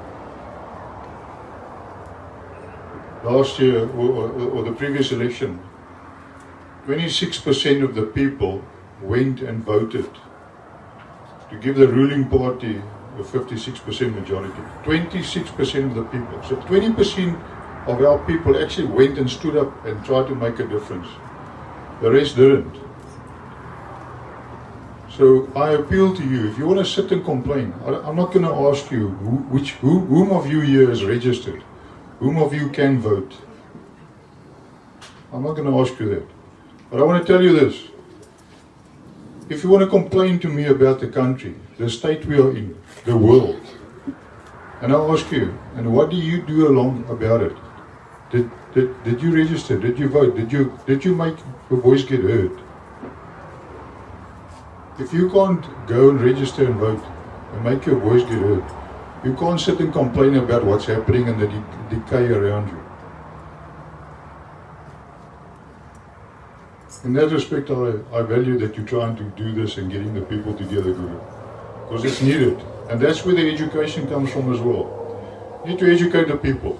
You can't stick your head in the sand and think everything's going to sort itself out. It's not. Like I said yesterday, you might be finished with politics, but politics is not finished with you. That's where you need the education, to know what goes on around you. Talking about the shacks here. You guys, the previous speaker also referred to the olden days. Yeah, you know what? I'm a wit Afrikaner. I'm 100% Boer. I agree. A lot of those things are wrong. But during apartheid, it shouldn't have happened. But in the same sense, we should not be fighting within ourselves as well. Different countries, different nations. If you look across the world, I mean, I'm sitting here, I spoke to him yesterday. There's an Englishman. 100 years ago, we were sitting shooting at each other. 100 years ago, we were shooting at each other. We're friends today. In the whole world, there's infighting between people. People trying to ruin themselves. DRC, Congo. I mean, look at Rwanda. However, if you look back at Rwanda and where they are today, they've learned from their mistakes. Why can't we do the same? Why can't we learn from their mistakes and just keep the war and the genocide? Talk about the Zulus. I mean, they're gone. The Boer helped them gone. But Dingaan was also fighting his own people. Shaka Zulu. The genocide of Shaka Zulu. Probably one of the greatest on the continent of Africa. And the Afrikaners shooting the Boer. The English putting the Afrikaners in concentration camps. I know, I've got a lot of Indian friends. The Marajas and the Singhs, you know, they're not on the same level. I mean, come on guys. Come on, man. What's the point of that? Coming back to the shacks here. Where it also comes back to education. Our party did a survey 2-3 years ago where we found out that the government is paying 750 rand for these fluorescent light tubes that you see in this roof here. So one of these tubes, you can go now to any shop and purchase those things for 55 rand. Our South African government is paying 750 rand for one of those tubes. Okay. Now I want to get you to wrap your head around this. 750 rand for a tube that should cost 55 rand. Whose money are they using to buy those tubes? Your money. Who put them there? You did. 14 times more for a light bulb. Can you imagine? The municipality just recently built the Radisson Hotel in Umhlanga. Parliament, let's take Parliament for a stupid example that was burned down. You go and replace those light bulbs in Parliament. Won't you love to have that tender? Not just that. The problem is you're paying 14 times more for infrastructure that should be normal, everyday, run-of-the-mill stuff. Can you imagine if I had to tell you at the end of the month, here's your salary, but where your salary will only last you that month. At the end of the month, your salary would last you for 14 months. Won't that put a smile on your face? Can you imagine if the money in your pocket could buy you 14 times more than what it can now? Because it's not just about a light bulb, it's about infrastructure all over. And this is because of corruption and BEE. We don't need it. Eskom at the moment is losing R1 billion a month. Can you imagine if we can take R1 billion and put that into infrastructure? To count to R1 billion. If you had to sit now and count to R1 billion, we're throwing billions around like it's nothing. You know, we're busy now with 233 billion to switch to renewable energy. To count to R1 billion, if you had to count to R1 billion as a human being, will take you over 100 years. Just 1 billion. Per second, there's 32 years in 1 billion. This is per second. 1, 2, 3, 32 years in 1 billion. The Durban municipality runs a budget of 53 billion a year. 53 billion a year to pay 27,000 employees with 8,000 vehicles. This is just Durban on its own. We spend 5 billion a year, or we get 5 billion a year on revenue on water. So you guys paying for water, we get revenue for 5 billion, which is roughly 10% of your annual budget. But you won't believe me. We're only receiving 56% of your water as running down the streets where we're not getting revenue for. So there is 5 billion already running down the streets that we still have to pay Umgeni water for the infrastructure that we're not getting. It's running down the street. There's no revenue being generated for that. Can you imagine if we can take that money and sort out these shacks down the road here? The billion at Eskom, take that money every month and invest in proper infrastructure. Fix our roads. I mean, come on guys, potholes. We can't fix potholes in this country. We don't have rail infrastructure. We've got trucks on the road every day up and down the freeways. Diesel, coming back to the 14 cent. In 1994, I know going back to apartheid, I don't want to go back to apartheid. But our history is important. Look back, learn from it, know where you come from, but move forward. Learn from it. In the old days, even with sanctions against us, we were 1 rand to the dollar. With sanctions against us. Today we're sitting at 18 rand to the dollar. We're paying over $80 for a barrel of oil. Everything in this country moves on fuel. Petrol, diesel, your food. Eggs has gone up by 80% in the last year. Carrots, I found out yesterday, 31% up. Carrots. I mean, we are starving ourselves because we're making ourselves, breaking infrastructure, infighting between ourselves, and not looking after the people. We've got the resources, we've got the people, we've got the skills. Let's put it to use. But also, you guys need to be involved. Because if you're not involved and doesn't know what goes on around you, you can't make a difference.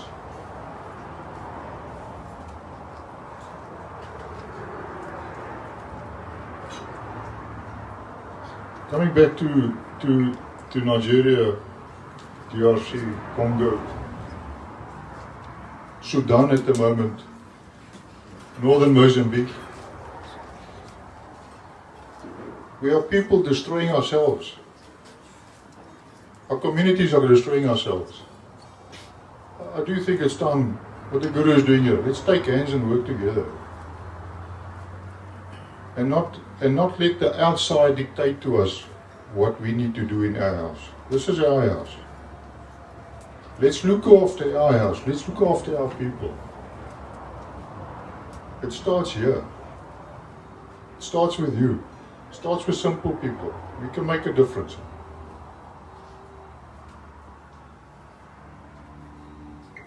Wing Desires. You know about the Wing Desires? Yeah. Shaka Zulu, Dungan.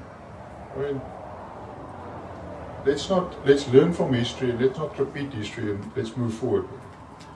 But in closing off, seek ye first the kingdom of God.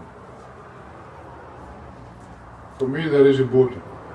Because if I look at God first, He's in charge, He's in control. Everything works to His good, what He ordains. If you fail, if you've got cancer, if you've got a disease, if you're sick or whatever, there's a reason He put you in that situation. Put your faith in Him, put your trust in Him. We are here for a reason. He's guiding us. Seek ye first the kingdom of God and His righteousness, and all these things will be added unto you. Amen.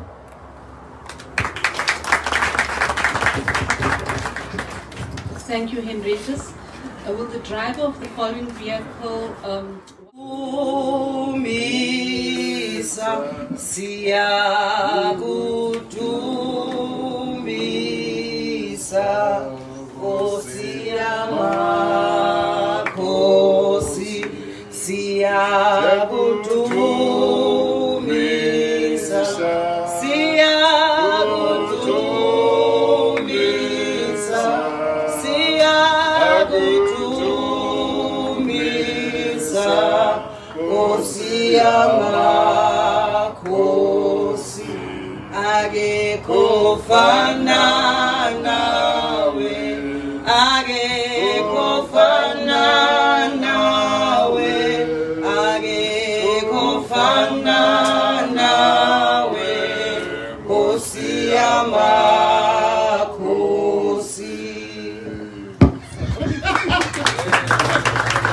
They've been singing for a long time. Oh, that was beautiful. Okay, our next speaker is Mr. Tobeko Biela.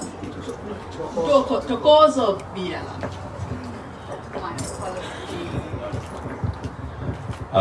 I greet you all in the name of my Lord Jesus Christ of Nazareth. My name is Tokozo Biela. I am the provincial leader of Build One South Africa here in KZN. It is a new party that was formed by Musi Maimane. We're barely a year old, and we are going to be contesting the 2024 elections. So just in short, thank you very much to everybody that has actually shared this space. Yes, indeed. That's why the party is called Build One South Africa, because we want an all-inclusive South Africa. I mean, the time has come for us, all of us as South Africans, regardless of your gender, regardless of your race, for all of us to build one South Africa. Okay. I have been in business for 18 years. I'm an entrepreneur, and I also had the attitude that says every 5 years I go and vote, and then I just let the politicians make the decisions. But the time has gone. We are no longer sitting on the wayside and just letting people decide our future. But the most important thing why I decided as an entrepreneur to get involved in politics is because I fear what's going to happen for my children. You know, I don't know in the next 5 years what is going to happen, whether this country will be here or not. I've traveled extensively in the African continent, including the King's DRC, Kinshasa, and Lubumbashi. I've been to 12 countries in Africa just to share what happened. We went to Kinshasa to stay for a week, and we had to travel from Kinshasa. The next stop was another week in Lubumbashi. We couldn't go there because there's no flight linking Kinshasa and Lubumbashi. there's no infrastructure that links the two. I don't know now, but that was 2014. So this is what we had to do. We had to fly from Kinshasa back to OR Tambo, from OR Tambo to Kenya, from Kenya to Lubumbashi. So we basically had to get out of the country to get to another town in the country. It's like flying out of Durban to Namibia, and then you fly to Zambia to get to Cape Town. It looked ridiculous at the time when it happened, and I was like, this is ridiculous. I've never seen such a thing. But guess what?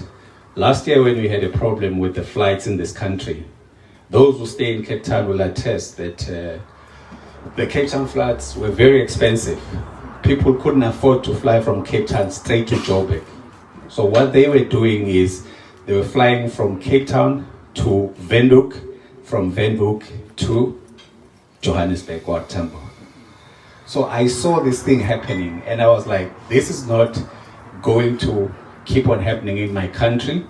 I want to get involved, not for my sake. I'm getting involved because I want my children, your children, to get the benefit of this country. This country has got riches, it's got everything that you need, specifically KZN. KZN has got every mineral that you can think of. It's got everything.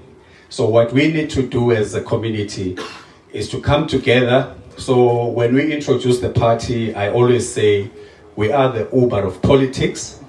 So if you understand how Uber operates, that's exactly the same model that we use. We want everybody, from your ward leader to your municipal leader to your independent candidate to your ratepayers association leader, you come, get under our umbrella, we all go to parliament, we all go to the provincial legislature, you will represent your own constituency.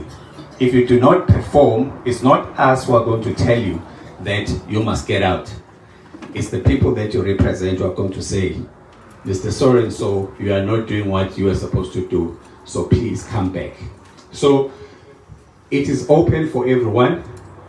Every one of you as a citizen of this country should be part and parcel of this.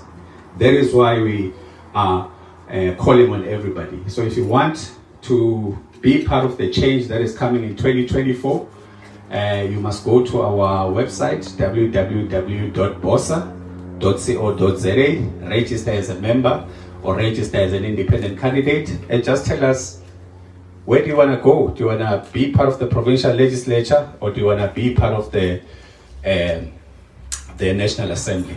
There are 400 seats in the National Assembly. One of that seats is yours. I think there's about 200 and something seats in the provincial legislature. One of those seats is yours. It doesn't matter where you come from. You don't have to be high up in the ranks of the party. Just register as an independent candidate. But most importantly, as I close, we have to come together. This divide and rule is not helping anyone.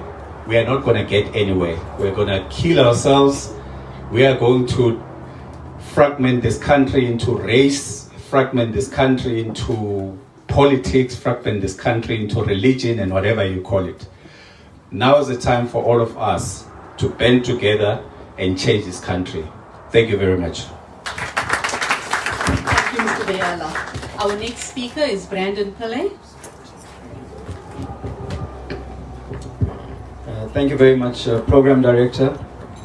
Let me first greet all my fellow leaders from the different political parties, His Highness the King, Bishop, but more especially Guru. Thank you very much for extending the invitation to me to be here today. I must also acknowledge former councillor, candidate for Ward 73, Ronnie Perry, that's also here. I want to first say thank you to Guru and Jessica for extending the invite. And it was really, for me, I think, more than anything else, a privilege to be amongst such a diverse grouping of people. But for me, it's not new because I live in a diverse community and I've grown up in a diverse community and I've been to a diverse school. And from a very young age, I was an agent for anti-racism education. And so I had learned while I was still 17 that there's just one race in the human race. And that is what I grew up with, and that is what I preached, and that is what I practiced, because I believe that we all belong to one race. But I must also say, let me just say where I am, because I don't want people to say you're trying to avoid that. I am a member of the African National Congress, and I am a member of Parliament in the National Assembly.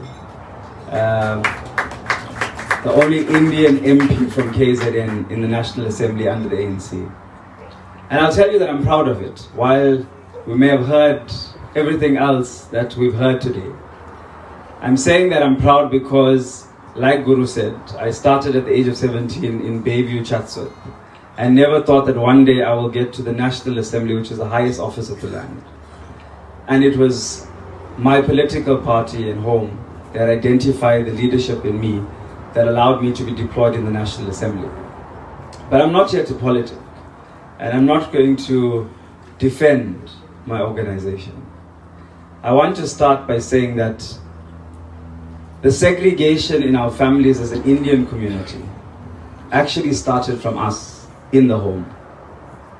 And it started in the home because, firstly, you treated boys differently to girls, where you always wanted girls to be in the kitchen and cook and clean, and you wanted boys to be the ones to do with the manual duties.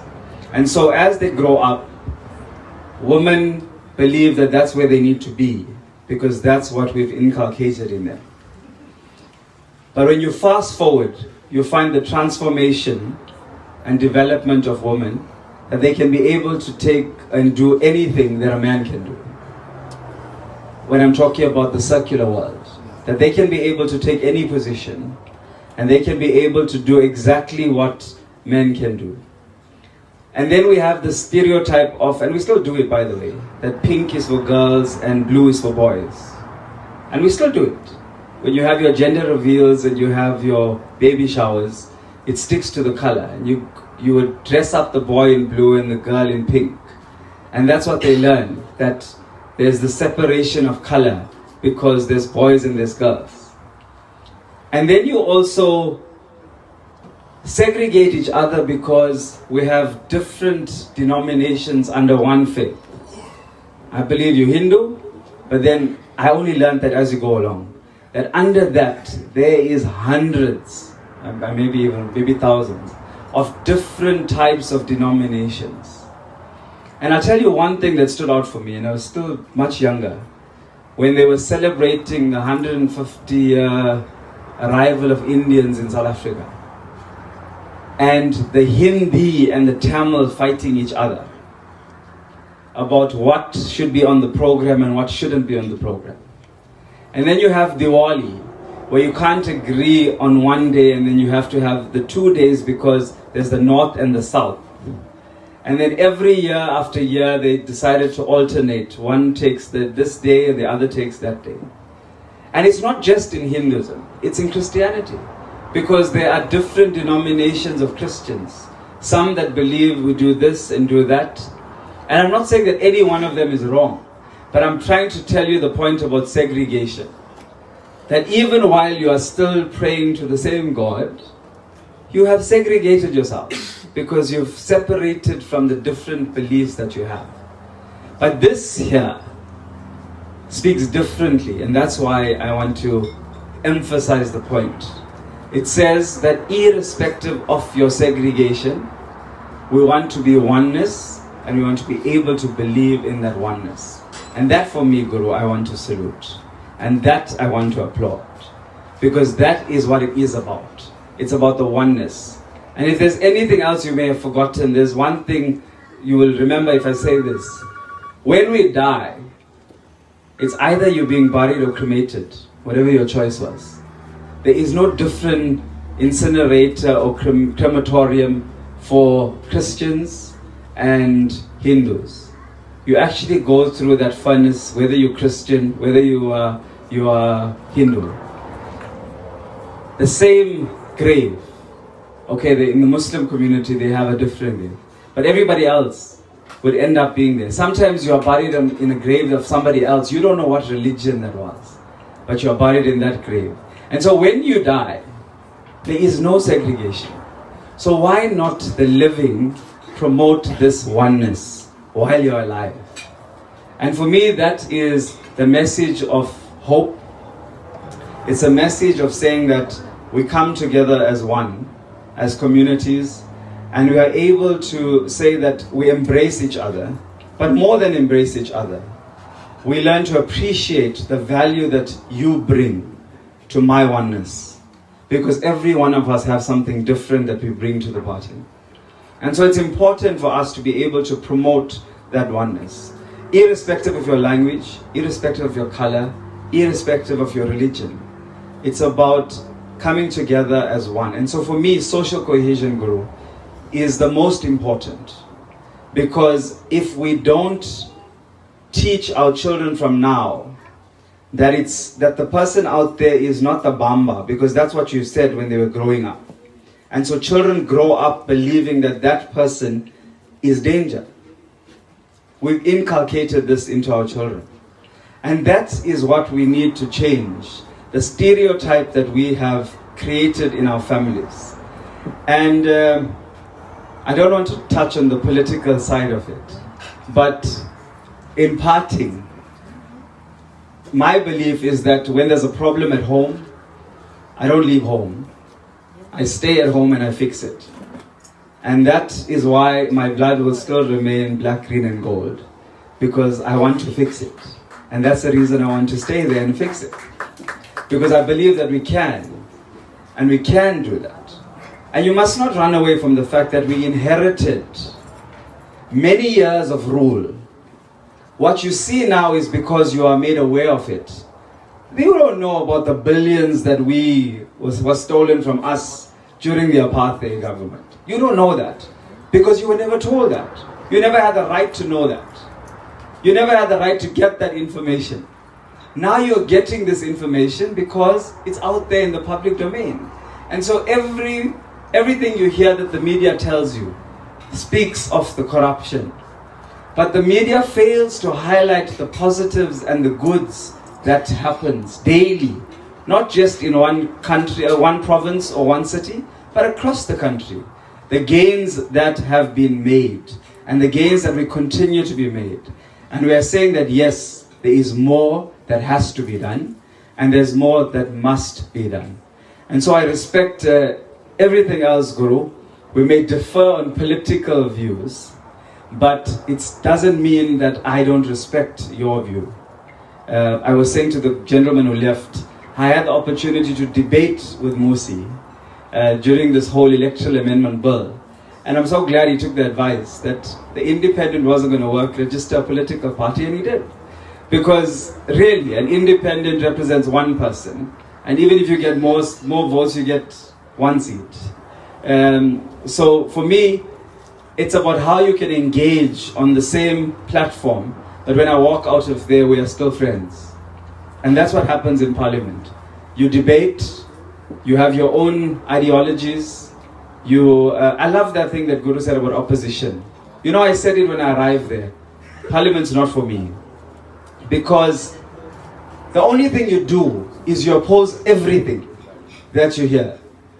Even if it's good, you will still oppose it. Because you are meant to be an opposition.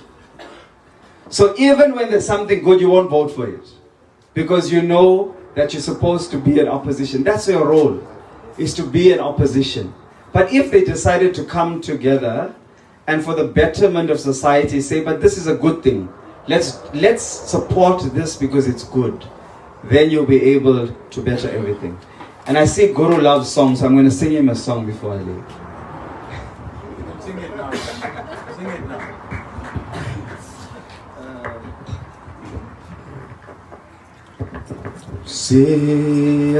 Siagu Chanda Moyon Mele Moyon Mele Moyon Mele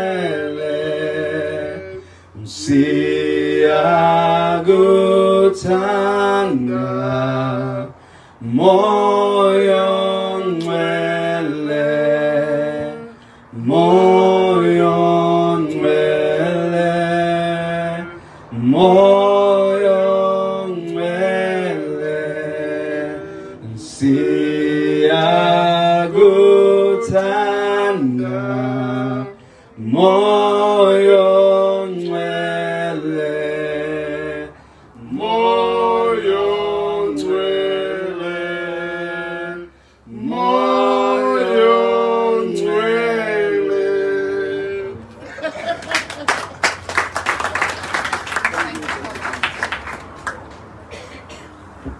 Our next speaker is Ishpralad.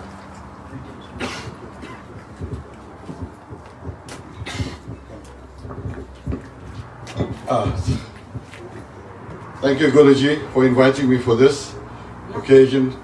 I must say, I've heard the politicians talk, I've heard everybody talk. I am a voluntary person that does a lot for the community. I've been doing it for 35 years. Guruji is my witness to that. I've helped everybody, I've helped the elderly, I've sorted out SASA cards, I've sorted out water pipes, electricity problems in the whole of Reservoir Hills, and also helping clear estate. And Guruji also always called me and says to me, you need to come here, you need to talk. And I said to him, you know, Guruji, I am not interested in politics. I am not interested in politics at all. Then he says to me, no, you come. I want you to come. So today I am here, and I just want to tell everybody that I have brought the whole of Tikweni together. When I say the whole of Tikweni, I mean the people of Tikweni. If you read the papers last week, if you've seen the steps of City Hall, you'd have seen the people standing on City Hall and saying enough is enough. And we have 53 associations throughout Tikweni standing behind me. And we are called the Tikweni Ratepayers and Residents Association. We are the people that are saying, you know what, I think it's time now that the people take over their own money. We're walking around town and seeing the potholes, seeing the, out of electricity for 5 days. Tongaat has no water for 7 months. Come on, guys, come on, let's wake up and smell the coffee. It's time now the politicians stand down, the people take part. Now we are here saying, we want our money to go where we want it. As you were saying, 750 rand for a globe, when it costs 55 rand. Whose money? Our money. Now we're saying, we have told the speaker, we have told the mayor, we don't have a meeting in 14 days' time. We are storming City Hall, and not this time with only 53 associations. It'll be 53 by 10,000 people. So that means City Hall.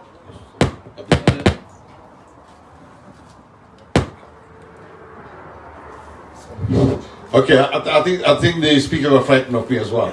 So we mean now we are the citizens of South Africa. Can be black, blue, green, yellow, white, whatever. Now we are going to storm City Hall and tell them that we are not going to take the increases, what they're going to give to us and make our people starve. We are there now. You tell us where is all our money gone to? Where are you putting our money? And now we will dictate to you where the money is going to go. Thank you, Guruji, for calling me.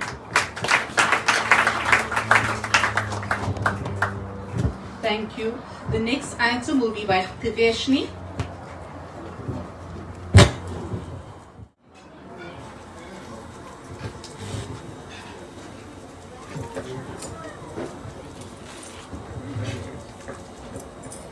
Good afternoon all, and thank you all for being here. But most of all, I give thanks to our creators and our ancestors, because had it not been for them, none of this would have been possible. It's an awesome occasion. I've been here about 3 years now, Guru. It's going on 4, and it's always a special occasion to me and those around me. And it's really, really something special. The only difference I have this year, where I'm feeling a little uncomfortable, is I've got my shoes on. That's something that we don't normally do. But people, it's time for change. It's something that we've spoken about for many years, and we haven't seen much of it. And yes, we need political cohesion, but also we need human cohesion. It's time for us to respect and love our neighbors. They live so close to us, yet we turn our back on them every time they need help. Yes, they might not ask for help. Many of us don't. Especially when we need it. I don't know if we're shy or we feel uncomfortable about it. But I feel when you need help, ask. Irrespective of who might be next to you. And let's be there to help. Let's be there for one another. We spoke about our education system. Our education system is in a mess. Really. It does nothing for us. It helps us in no way. I've been through to my matric. Yes, I didn't go to college. But all that I learned, besides reading and writing, which I've learned in primary school, I've learned nothing that's helping my life. There's nothing that I've learned that can change the outlook of what I'm going through now. No one told me about finance. No one spoke to me about the minerals of this country. And at least I know about the minerals. I could have followed my career that way. But there's so much that they don't teach us. They teach us about Jan van Riebeck. How is that going to affect my life or yours? Someone that we didn't know. We need help now, today. We can learn from yesterday. We can learn from yesteryear, but we need help today. We need to be there for each other. And our women, we ask our women to be there for your men. Help them, guide them, bring them closer to our creators. And men, protect your woman irrespective of what the occasion might be. Where they might be, whether it's your woman or not, it's a woman. Let's be there for them. They are our true creators. Had it been not for women, we would not be born. So let's give them the respect they deserve. I don't understand why they want to take such high responsible roles, working, etc. That really shouldn't be a woman's role. You've got men to do that for you. Why should you be stressed the way you be stressed? Now you've got two family members that's passing on to their kids the stress. So you've got a whole family full of stress because why? We can't pay our bills, we can't buy food, we have to watch out what money we spend on our clothes. No man, that needs to change, people, please. And the only way we can do it is if we work together. We've got to stand up for each other. Irrespective of race and religion, let's be called South Africans. Let's be entitled to what we deserve in South Africa as being a South African citizen. Why are we always being left out? We are given nothing. Let's talk about the crumbles or the scraps under the table. That's what we don't even get. I was never a politician. I was never into politics. I felt it was a waste of time, to be honest. But when I did changes, when I got cross, when I got upset that every door I tried to enter was closed on me, it made me change. The only doors I found open were those that one meant for me and one meant for the people around us. Those doors are always easy to enter. So I'm depending on you all to pass the word out and let others know that it's time we be there for each other. Time we be there for our seniors. Time we respect our family members. It's time we be there for kids in our neighborhood. At the end of the day, that kid belongs to all of us. So it's up to all of us in the community to look after the child the way it was done before. The way it was at the time of our previous ancestors.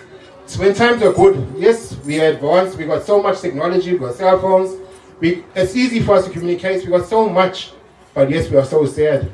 Why is that we are so sad? Why don't we dig deeper to see where the sadness comes from? Let's dig deeper to see where the division comes from, because this is something that definitely did not exist prior to all this. There was so much that we don't know. History has been lied to us, education is lying to us, health system is lying to us, oh, we're full of lies. But how do we rectify it if we don't work together?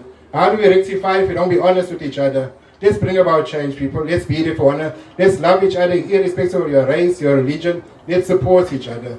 Let's be fair. And I'm telling you, we can see change with those easy steps. They are not difficult steps. It has been done in the past, so it's time for us to repeat it. Let's be there for each other. Let's love each other. Let's care for each other, my people. Let's be there, honestly. Thank you all. Have a blessed evening. Thank you, Bruce.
Of you this afternoon.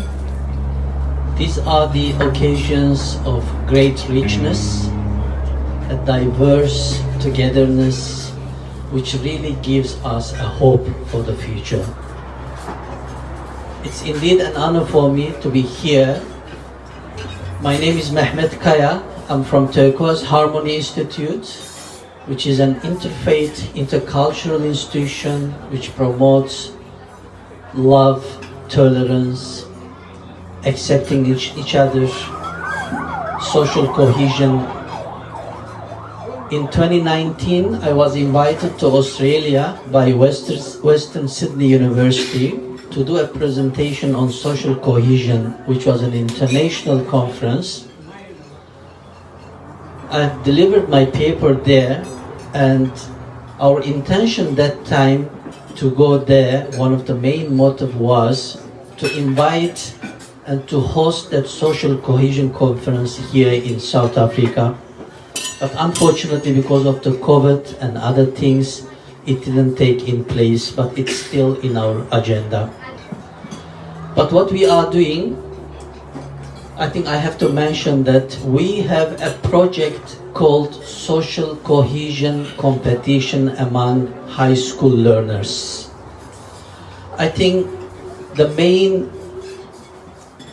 it's a vitally important to make the youth part of that kind of gatherings. As they are, I always say, we are product of those who were before us, and our young generation are going to be our own product. So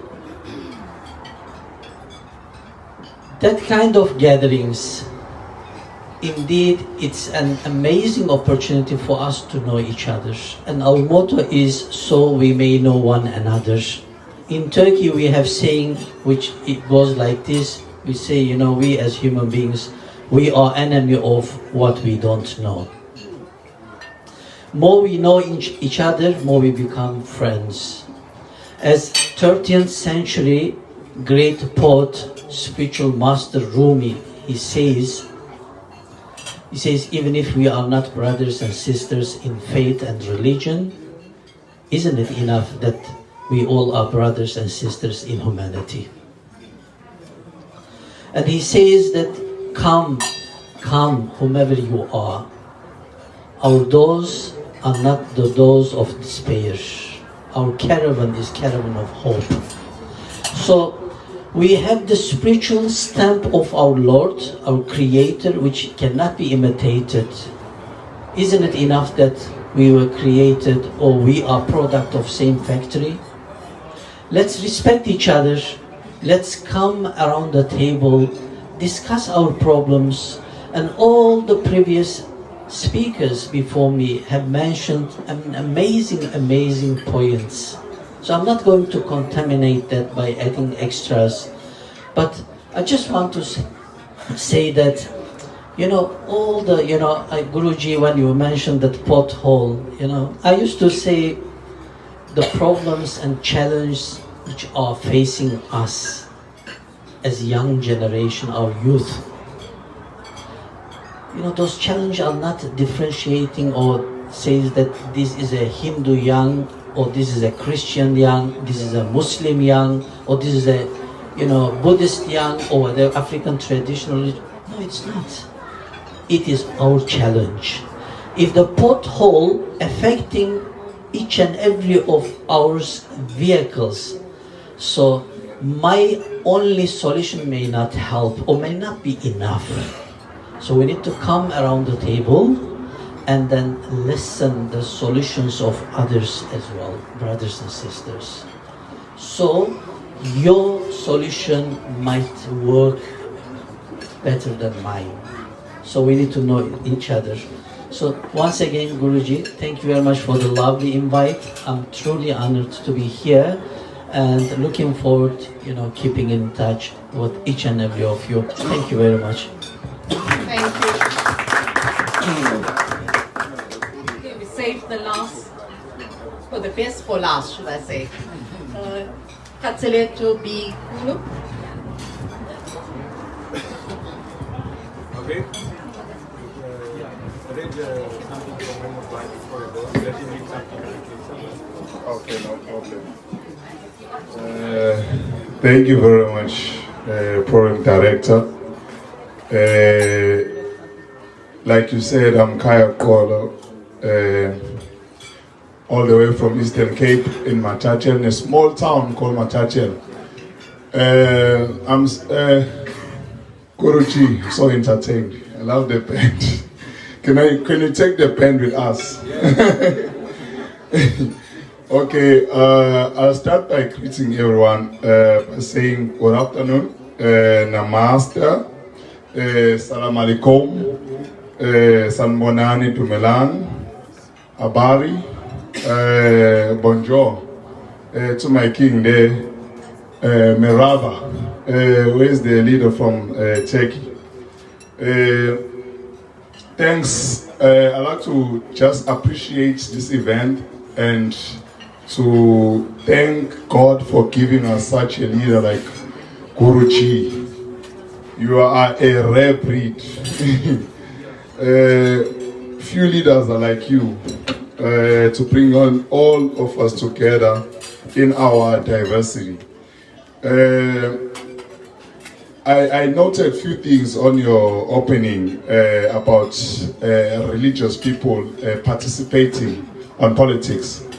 That was a very a valid point, because that is what we are actually suffering from. Because good people are staying away from politics, and those who are named as evil or hooligans or whatever you want to name them, they go to these meetings. They get a t-shirt, then they start to lead you. They lead business people, they lead learner people, they lead visionaries, they lead sport people, and they make decisions on behalf of everyone without really knowing what to do. So, like, I'll really encourage your proposal to succeed at some point, because if you look at places like Bahamas, this is how they are governing. They are using ministries, they are using religious leaders, and so their government is clean when it comes to auditing. There's 0% corruption, because we have a problem of leaders who don't fear God, who don't fear creation. So, and I also noted another thing of, you said you can challenge any activist with your activist here. The gentleman that was here, he just left. I will take his number because I have a challenge for him. There's a guy in Lamontville who's called Dham. Great activist, what's 75 here in Lamontville and Durban. And the second one is Neil Oxford in Oneness. If you are up for a challenge of activists, because what I've learned in this gathering is that we must compete healthily, share love, and criticize constructively, and create one another. With that being said, we are traveling from far, and I will make a mistake if I'm not introducing those who have accompanied me here to be here, because I'm representing them and the rest of the people I'm with. So I'll start by introducing the Royal House Forum leadership, because I am the spokesperson of Royal House Forum. We have Ms. Tebele, Hope, right there. Shine, show us her hand. She's a chairperson of the forum. She's female, of course. Females are strong people. Then we have a deputy chairperson there, Mr. Jonas there. Mr. Jonas, just show us your hand. Yes, and we have our treasury there, Mr. Stolle there. Show us your hand. And along with me, because I was born here in Durban, in King Edward. I don't know what they call it now because the name has changed. I no longer belong in King Edward. I don't know what it's called. I brought along my sister there, Lindy, where is Yes. Now, speaking of politics, in my ward, we are a ward of active people, irregardless of which political party a person is. But we are active politically, and it's a rural area. And as you mentioned, we also part of the EFF. So I brought along, I'm accompanied by my leaders in the branch, the chairperson of the branch of EFF Ward 25 in Matachel Day. Show us Mrs. Ramkwena. She's taken, she's married, just that she just lost her ring. I don't know why she will lose the ring when she's coming to Durban. I don't know. We'll talk about that later. Then we have a peer councillor in Matachel municipality, EFF peer councillor, Mrs. Fezega Zitasi. Show us your hands, just wave to us. Yes. Thank you guys. Now, I would like to share the background of where we come from. Where we come from, we have seen with our own eyes an old lady traveling with a wheelbarrow to fetch water from a distance in a cold weather. Where we come from, we have seen kids missing schools because of the river, it's full, or maybe there's no bridge. Where we come from, we have seen people losing their lives, a person losing their life because the ambulance cannot access the area. Where we come from, we have seen politics delaying us a full participation in the fourth industrial revolutionary world that we are in. So there is a gentleman that is called by Baba Credo of Vusamazulu. May his soul rest in peace.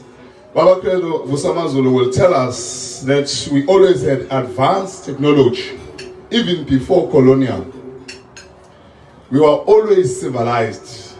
It's just that at times reality kicks in. For example, if you take a clown and put a clown in a castle, the clown won't become a king. But if you take a king to be okay, if you take a clown to a castle, the castle will become a circus. Pardon me. That's what I'm trying to say. If you take a clown to a castle, the castle will become a circus. Okay, if you take a clown to a castle, the clown won't become king. It's the castle that will become a circus. Meaning, politics has given us a different type of leadership. I like to label them as cabbages if I'm joking around with my friend, because what politics will do, it will take a cabbage and put a cabbage in front of you and expect the cabbage to do miracles because of the t-shirts or whatever that they are wearing. Okay, so now as Royal House Forum, our job or our vision is to work with the royal leadership, to give the royal leadership advance a fair share in governing, because we believe that the royal leadership has been undermined for years, and that is why we are suffering, especially in the provinces like your Eastern Cape, your Limpopo, where the royal leadership is visible.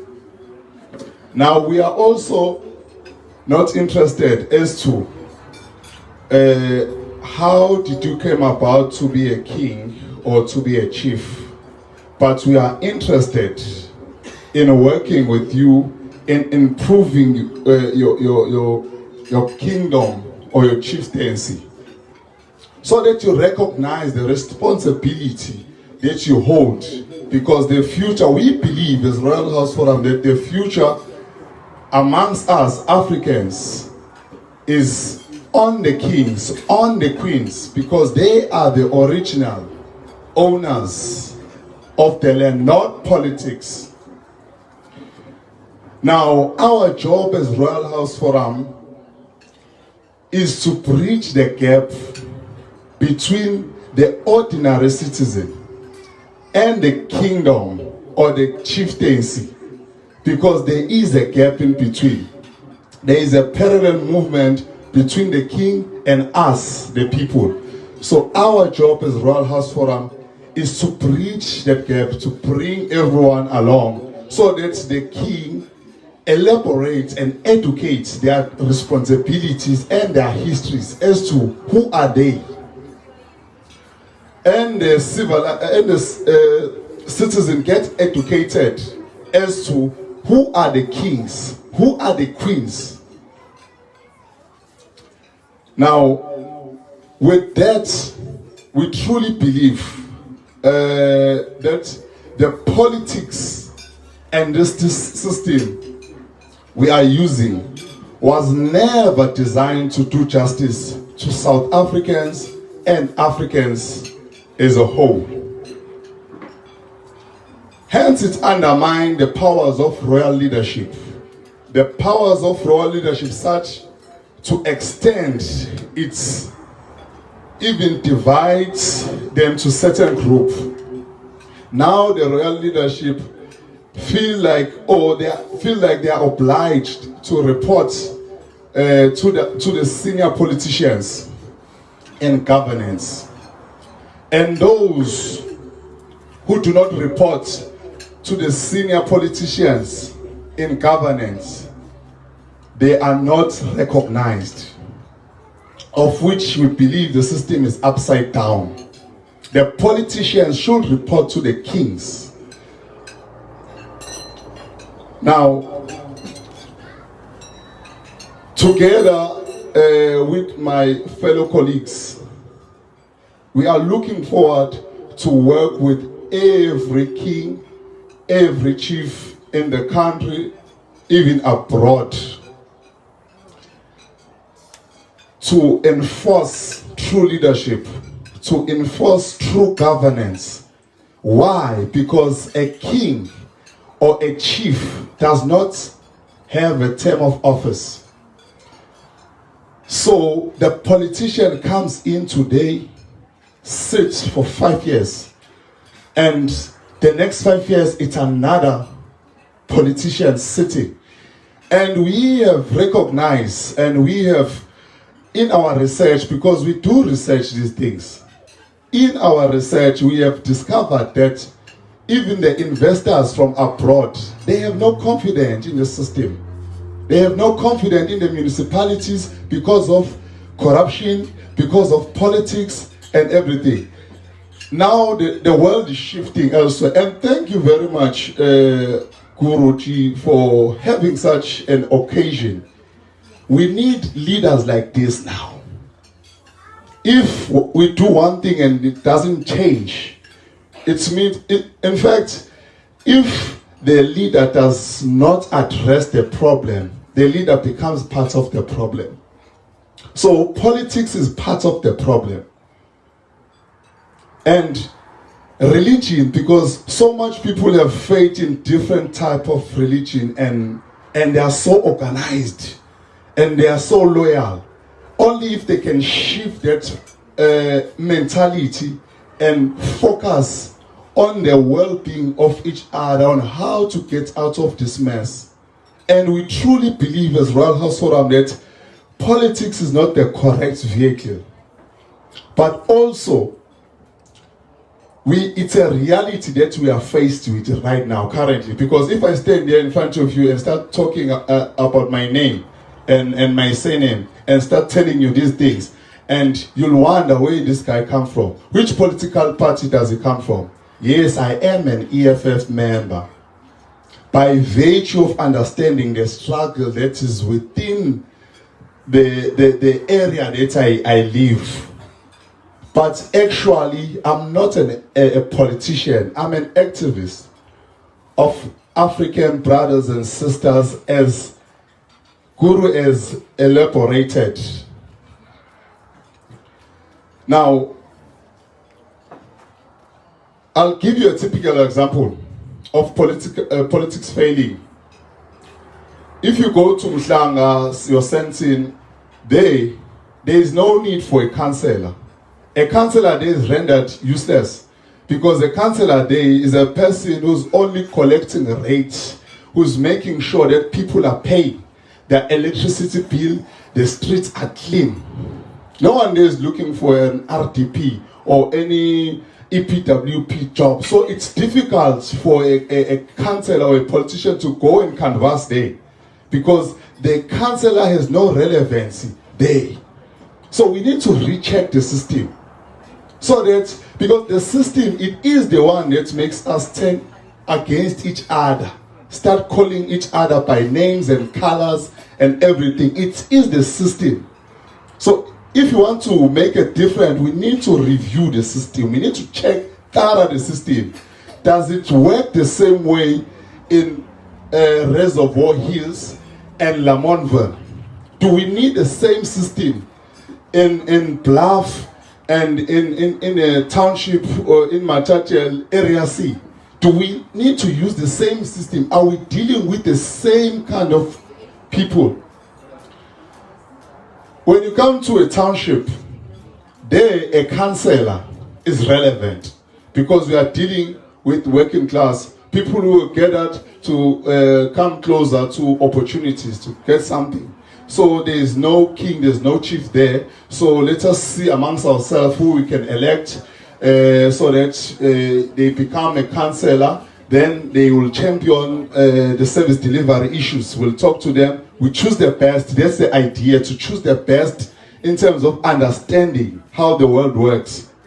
Then when you come to rural area where I come from, there's no need for a councillor, because we have kings there, we have chiefs, we have headmen.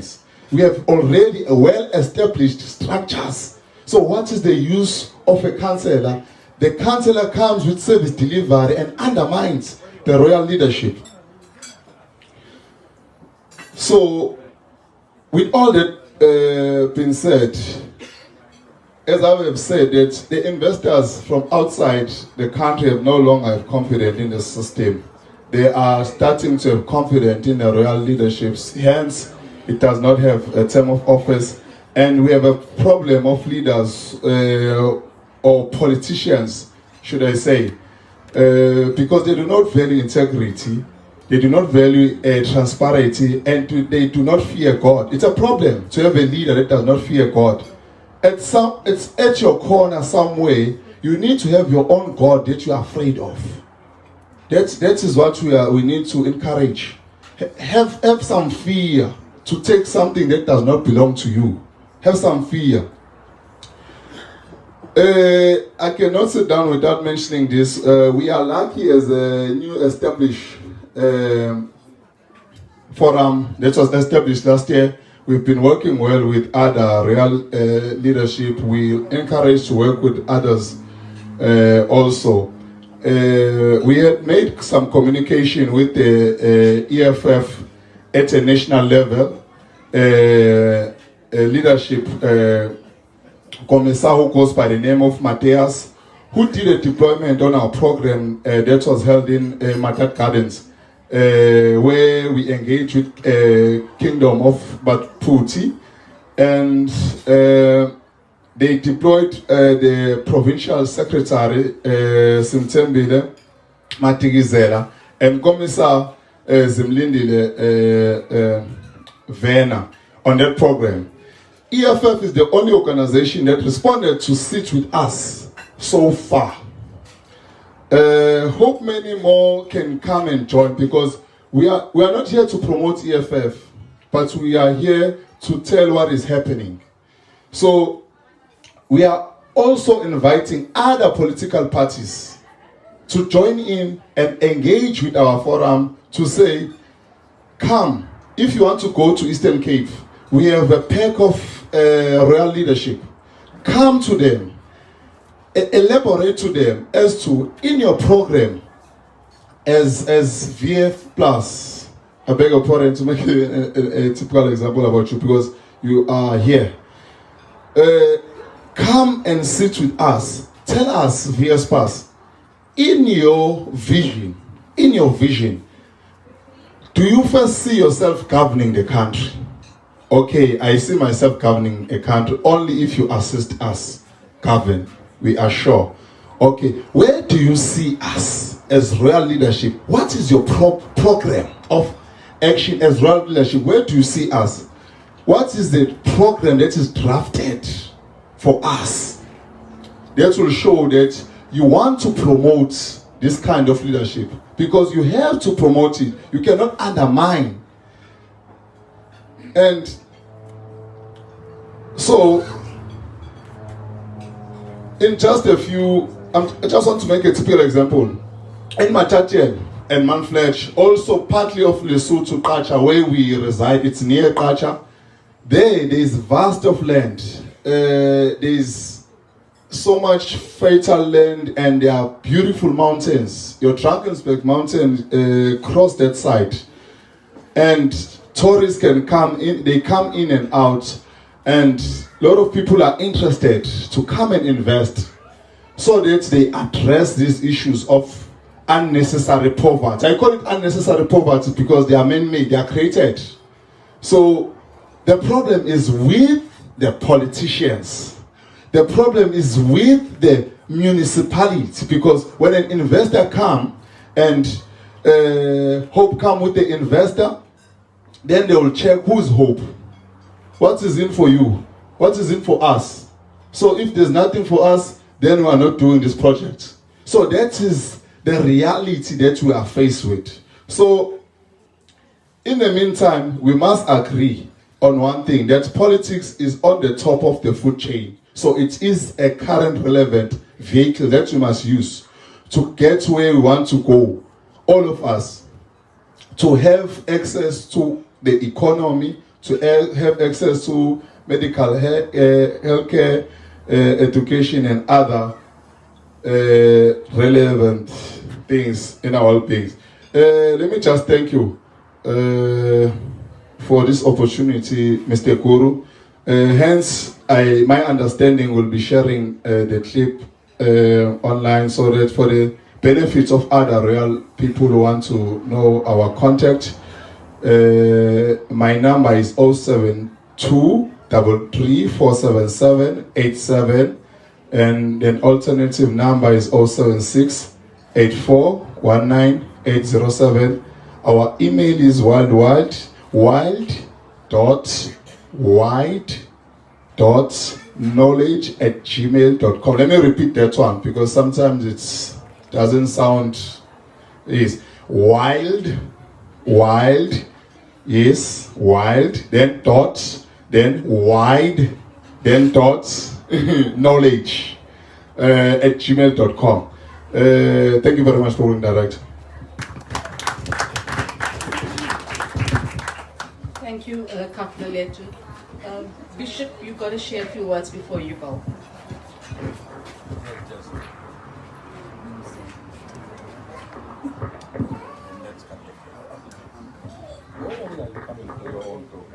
Okay, then we'll do the thing.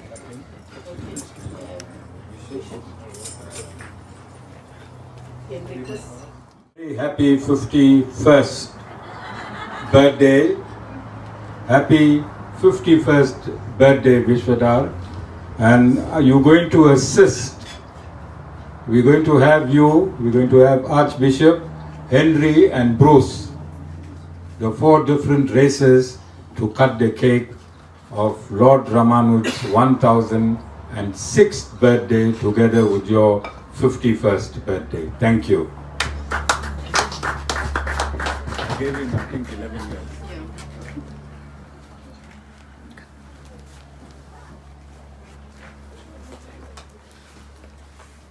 Now just set it up so you can get...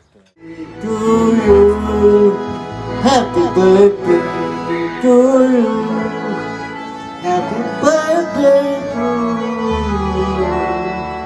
happy birthday to बार बार दिन आए, बार बार दिन आए,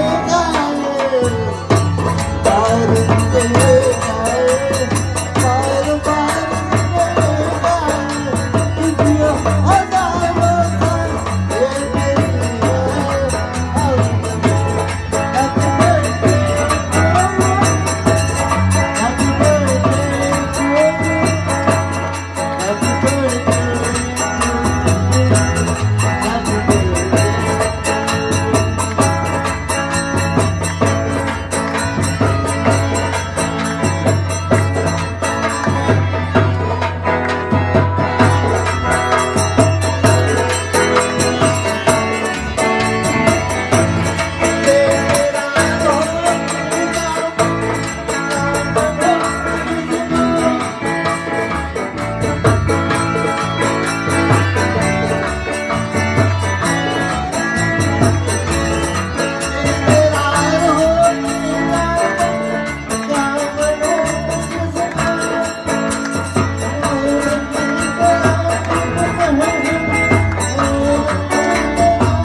Judge, you come in the picture?